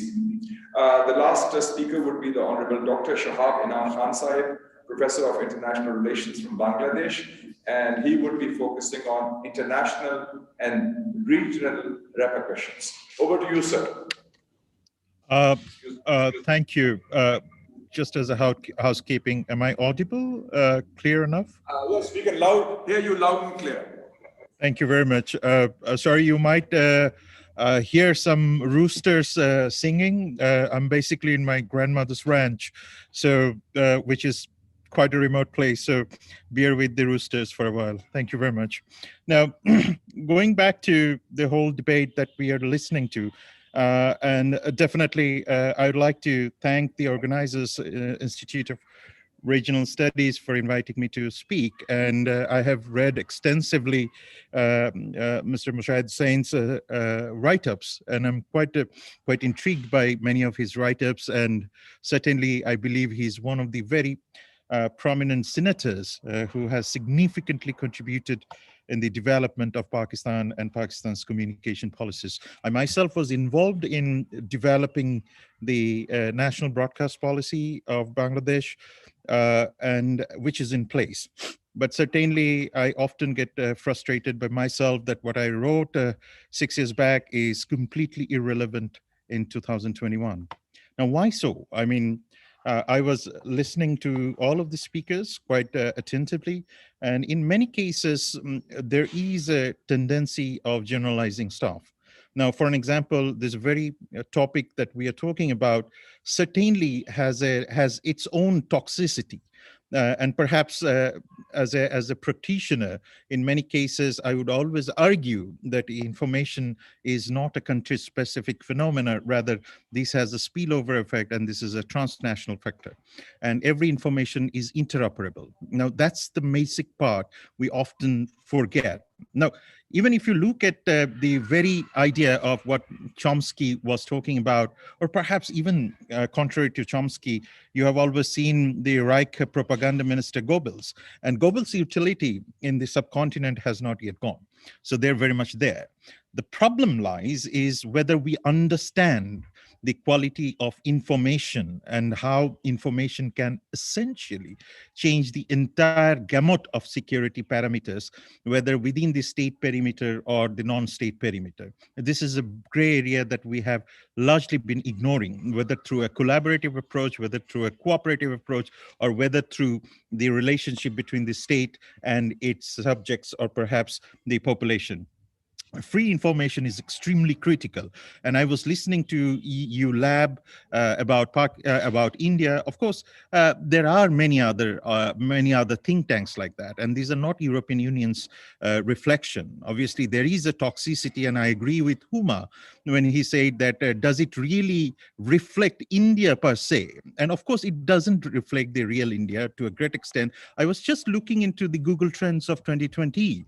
Even if you look at their trend, what the Indians were searching, what Pakistan was searching is absolutely beyond the state's realization that what the population is looking for. In Pakistan-England cricket match is much more important than many other things that we have talked about, even to a great extent, the security. They have looked into COVID, they have looked into Zimbabwe, Pakistan, they have looked into Google Classroom, they have looked into US election. And if you look at India, it's pretty much same. IPL, COVID, US election.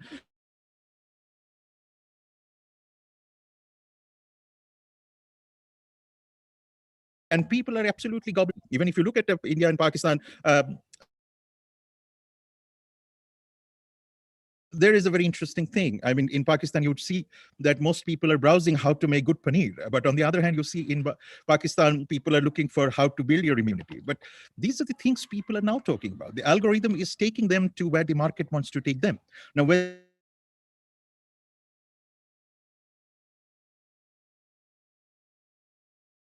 agree that this is the states are failing, and state still holds that colonial mindset that the monopoly over information is there. No, monopoly over the information is long, long gone. I myself, when I wrote it, and now after 6 years, I say that these 6 years is so vast in terms of time. It's pretty much like galactic space. And in that case, now we are seeing that people does not really bother about what Doordarshan is talking about, Pakistan television is talking about, in that matter, Bangladesh TV is talking about. They're shifting from the very basic state-supported or perhaps the multinational supported media outlets to their own personal media style, which means you now have WhatsApp, you now have Signal, you have everything that you can ever imagine. And probably next 6 months, we're going to see a complete paradigm shift in terms of information usage, information interoperability, and perhaps how the information will change the society. Now, even if you look at the KGB, CIA, which whom I was talking about, what KGB and CIA used to do 15 days back in time, that any mobile phone can do it in 7 days, 7 hours of time. That's exactly where we have come. So we are now creating a different type of surveillance society. The moment we look into the surveillance society, we also create and counter resistance and counter surveillance society too. How do we do that? I mean, whether these particular whole idea of propaganda will continue in the statist space, but what about the private space? Now, of course, Bollywood has its own charm, Coke Pakistan has its own charm, but definitely the realpolitik has its own momentum too. Now, that's exactly where we are facing the biggest trouble. And obviously, whether youth has a real interest in what state is doing or what state is writing, or even if you take 1971 Great Liberation War, even the way Pakistan wrote the history, the India wrote the history, or many other countries wrote the history, is not the history that we have written. So therefore, the country-specific phenomena will continue to rise. Now, how we are going to blend ourselves within that is something that we have to really look into. The religion still plays a very important role. Even if you look at Myanmar, now the British nationalism came back. Even Sri Lanka, we are now seeing pockets are coming back. And then we are going to see a massive rise of non-state actors, which is again ideological, whether the states will be able to deal with it. Even if you look at India, whether it has been able to really deal with its own misinformation, or Pakistan, or in that better Bangladesh or Myanmar, is something that we have forgotten, or perhaps sometimes I call it like selective amnesia. Now, with the whole idea of states' monopoly of information gone, we are now looking into creating sensationalism. And again, with the sensationalism, we are creating some sort of hype in the name of nationalism. Even if we look at nationalism, the biggest invention of human history, which combines people from different faith, different races, different ethnicity to come under one identity umbrella, is now being challenged once again. Even if you look at India, CAA, NRC coming up, even in Pakistan, you're now talking about Balochistan and whatnot. So now the question remains whether we want to have collaboration or we want to create sensationalism for the state's benefit is something that we must discuss in regional platform, including SAARC, where you now have the opportunities to really discuss these things within the SAARC periphery. Now, when you look at the Press Freedom Index, we rank pathetic, to be honest with you. India, 142nd, probably. Bangladesh has dropped in 151. Pakistan has dropped in 145. And none of this country, and if you think that China is a great example for that, probably we will make another mistake by saying that it has become, it ranks 177th in global index. Now, whether we want to accept the global index or not, that's something that is up to our own prejudices. But if we take it as an indicator, this is where our situation lies. Now, again, if I look into the whole thing that what we have discussed here, the state monopoly and obviously the social media proliferation, the biggest challenge is radicalization.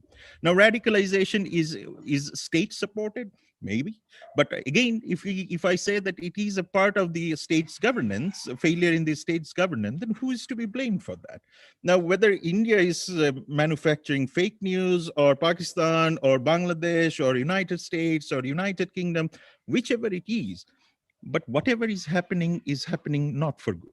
So that's something we have to really look into. And even if we look at the very simple digital divide indicator, we believe you bring it in. 61% informed people trust media, mind it, 61% informed people, but 47% mistrust. This is again, if you take it from the very mass population, 59% mass people says they don't really trust media, and 47% says that somehow they have some sort of respect for that. But on the other hand, that also gives you an idea that there is a serious misperception and gap between the informed and the mass and the rest. Now, what are we going to do about it? 57% Indian media always say that they are facing some sort of confusion about information. This is something that Pakistan, Bangladesh, Myanmar, and United States is also facing. Even for the first time in human history, probably one president's Twitter account was banned. Now you can see that the international firms are playing their own role. So can we really get rid of that? So which means the states will eventually have to grapple the power that the multinationals are coming up with. Algorithm, for an example. I mean, Google dictates what you want to think. So the whole dictum that what you see, that what you believe, or what you believe is what you see, is exactly what is what algorithm is doing to you, me, and even the informed and non-informed society. Now that's whether the state of India is state of Pakistan or any other state in the Middle East will essentially be understand. Apologies for that. Now, this is something coming back to the whole idea of trust and mistrust. The whole idea of market comes in once again.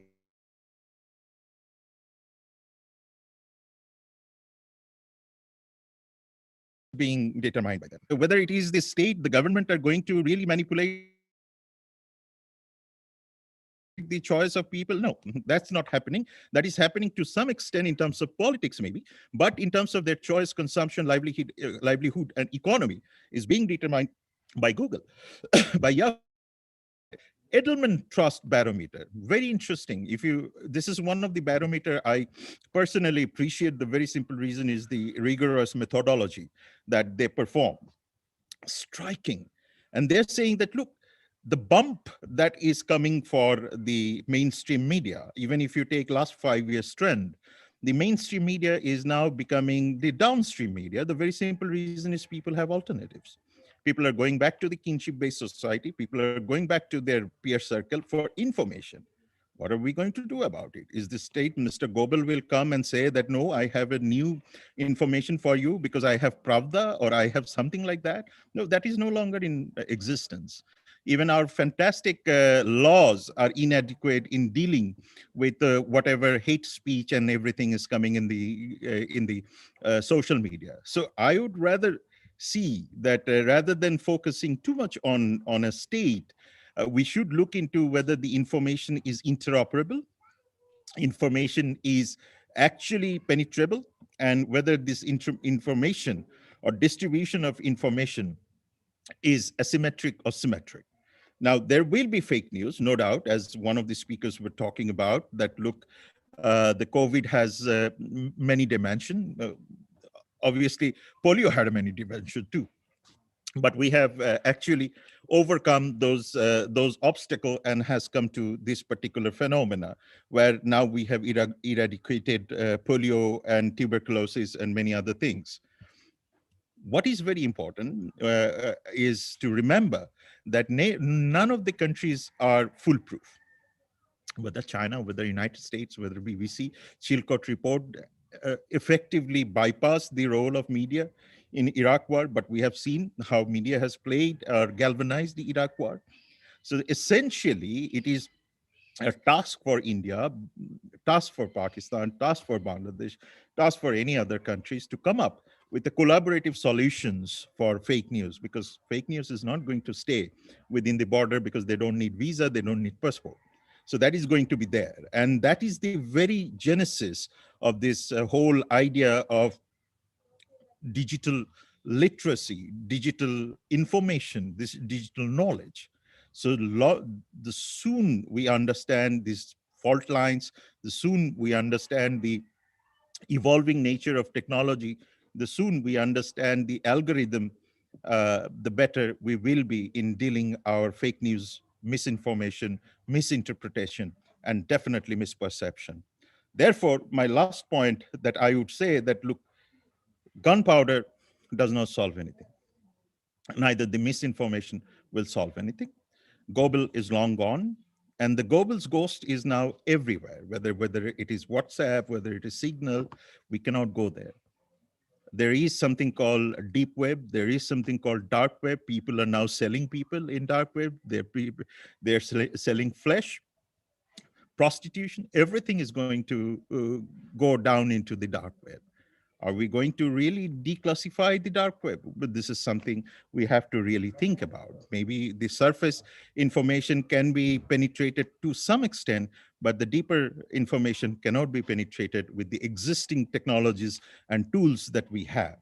And that's the reason I think that we have to really be very careful before we generalize any information, before we generalize any fake information. So it is in our responsibility, this is the state's responsibility. The sooner they come up with digital literacy, the sooner they come up with digital solutions, which will be catering people's necessity, is something that we should talk about in future.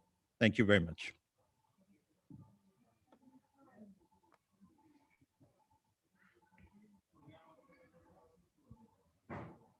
A very useful, broad, as they say, tour de horizon, because you talked of the larger picture, and especially when you mentioned that the coming complete paradigm shift, where the state's monopoly of information is now ceasing to exist, and we are also almost living in a surveillance society, whether democratic or non-democratic, thanks to large conglomerates which are non-state actors like Facebook and Google.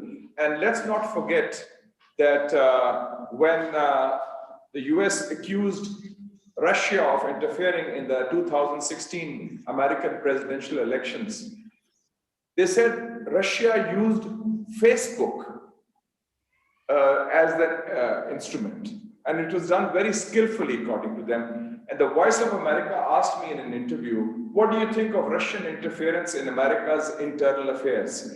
I said, welcome to the club. I'm glad the shoe is on the other foot, because the US has been interfering in internal affairs of other countries. And now they're getting a taste of their own medicine. So this is a globalized world where the weapons which only some people could use can be used against the others. One point I'd like to mention, Dr. Shah mentioned that Goebbels are long gone, now situations change. But one Goebbelsian principle remains still relevant, I think. Goebbels used to say that if you repeat a lie often enough, just repetition, it will be perceived as the truth. In the Iraq war, I'd like to remind you, when they had, after the war, after the American invasion, they asked the American people, there was a public opinion poll, 33% of Americans believed, 33, which is 1/3 of all Americans, 1 in 3 Americans, that the US Army, through its invasion, had discovered and unearthed weapons of mass destruction. And 22% of Americans believed, that is 1 in 5 Americans, that during the war, Iraq had actually used weapons of mass destruction. So you can see that Dr. Goebbels' principles are still alive in the 21st century. And we have to bury them with the triumph of the truth. Now we are open to questions and comments. And please don't repeat what has been said. It should be sharp, focused, tuck. Ask a simple, straight question. Please identify yourself by name and institution, and to whom, which of the panelists the question is directed. Thank you. Yes, sir.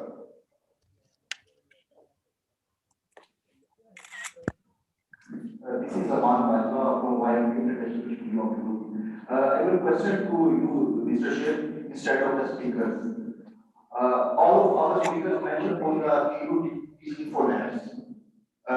but this is not a new thing. Everyone who is following the international relations, he knows about all these things. But my question is that what is our counter narrative?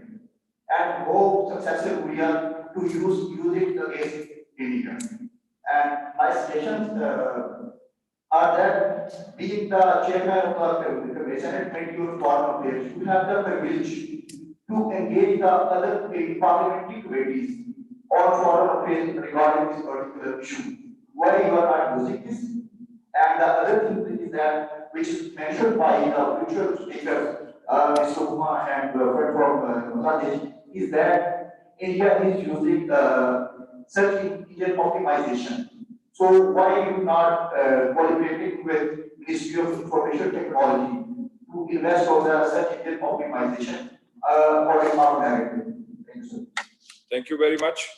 I just want to correct you. You said this is not something new. This is something new. What the EU Disinfo Lab discovered is something new in terms of Indian policy vis-a-vis Pakistan. Propaganda is not something new.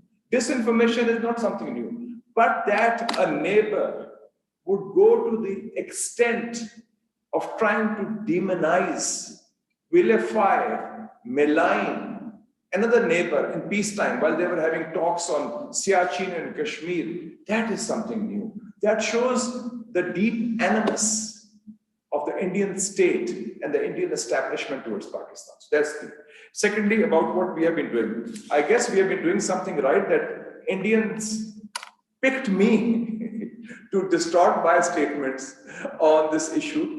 And by the way, I've prepared a comprehensive plan which I gave to the government after Modi's occupation of annexation of Kashmir on 5th of August, because I was part of the Apex Kashmir Committee, which includes the Foreign Minister, the DG ISI, DG MO, DG ISPR, Law Minister, and so forth. But the implementation is awaited. Just to give you an idea, since you asked this question, and by the way, during the nuclear tests, I was the information minister, the chief spokesman, and I think that was Pakistan's finest hour. The way our narrative was crafted and presented, and the theme we gave. India did it for their status, we did it for our security. That it is about our security, they want a great power status. So this was a thematic thrust. And I think a lot of those themes remain because we did it in a very well thought out, professional manner without attacking them. My view would be that when we craft an India narrative, and we don't have an India narrative right now, they have a Pakistan narrative. That's what I said. We should just see the article of Arundhati Roy, published in the New York Times on 15th of August, 2019, 10 days after the Indian annexation of Kashmir. What did she say? The title of the article is "Silence is the Loudest Sound." This is an Indian writer living in Delhi talking about India. She says, RSS is the state in India today. An architecture of fascism is being erected in India today.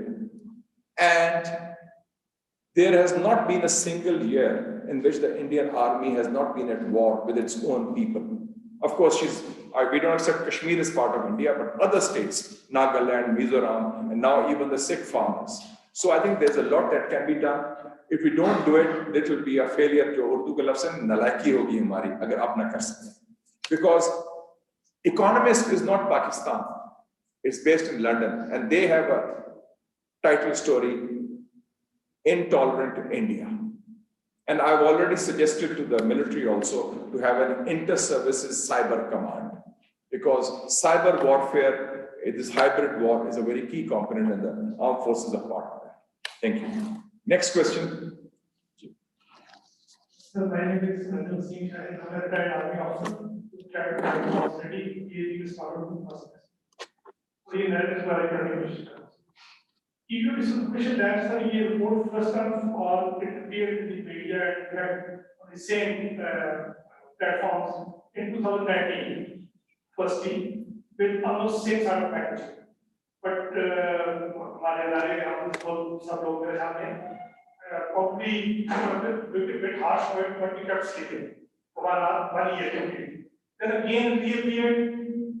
First part Shamil, second part again in 2020.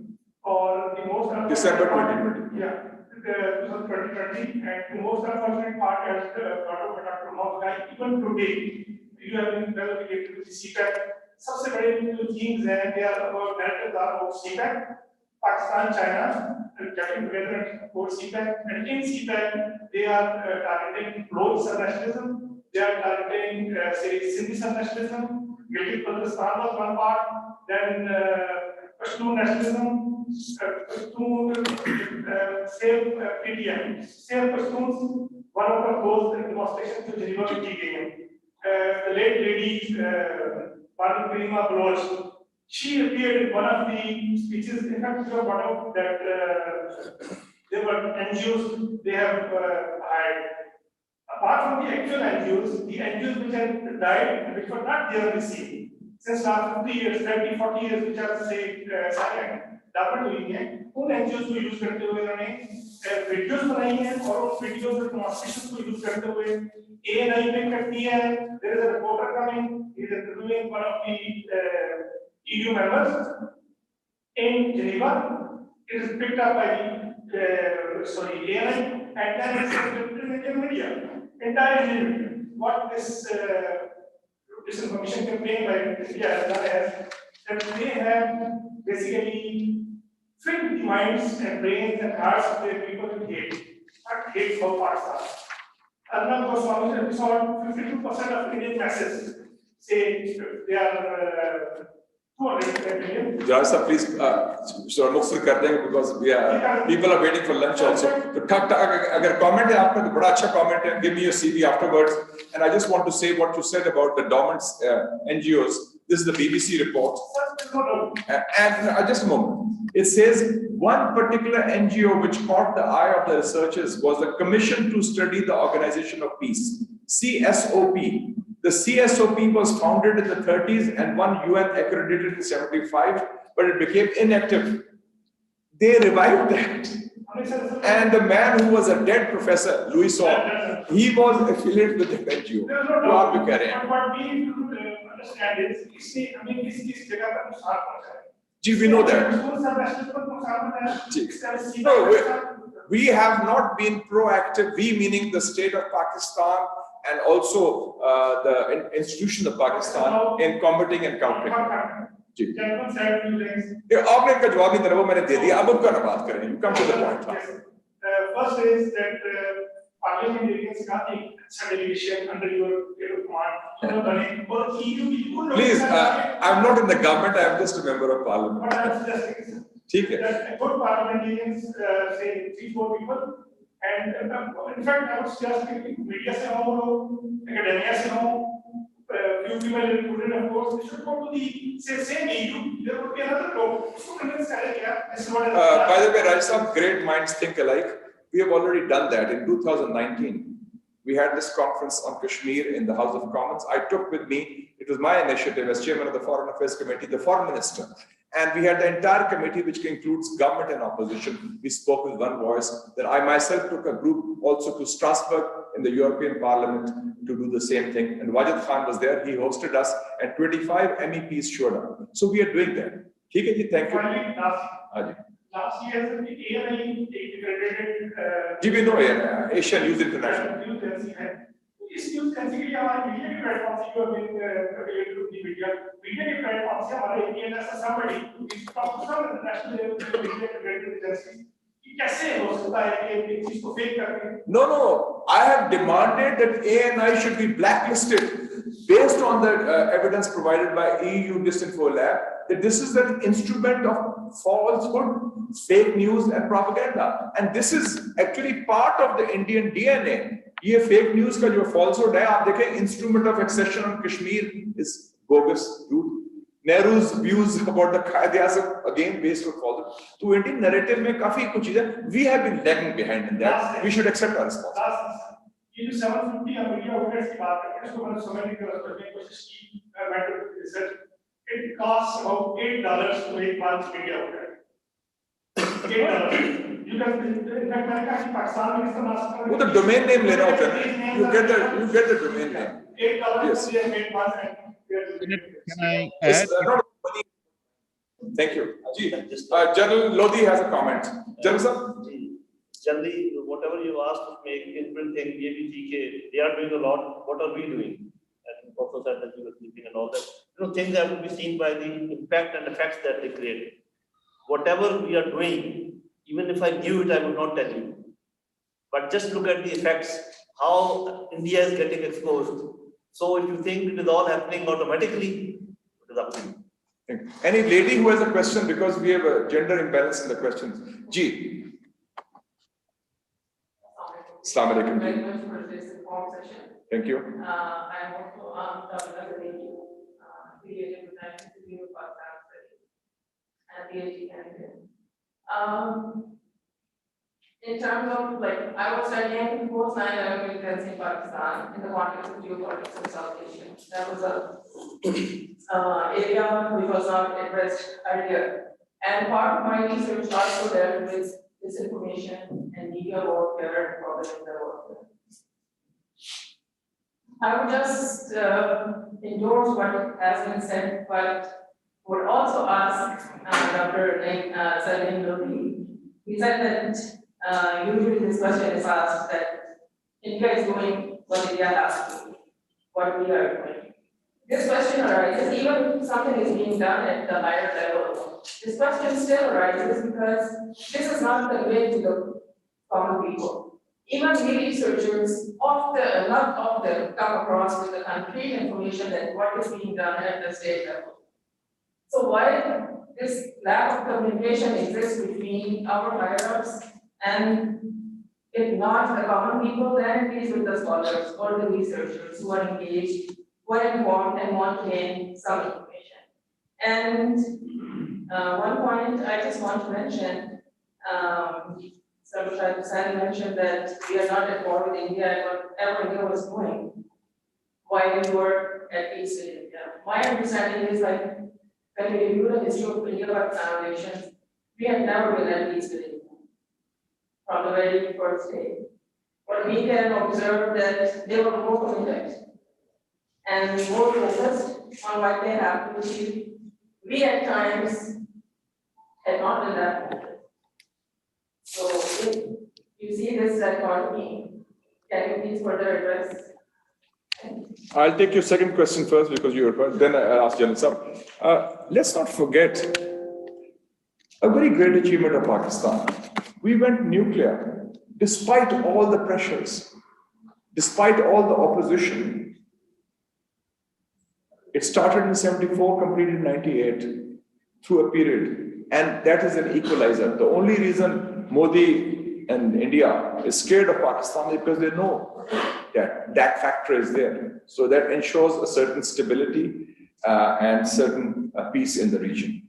And even now, when they attacked Pakistan on Balakot, despite everything, we hit back within 24 hours. We shot 2 of their planes, captured the pilot, Abhinandan, released him as a gesture of goodwill.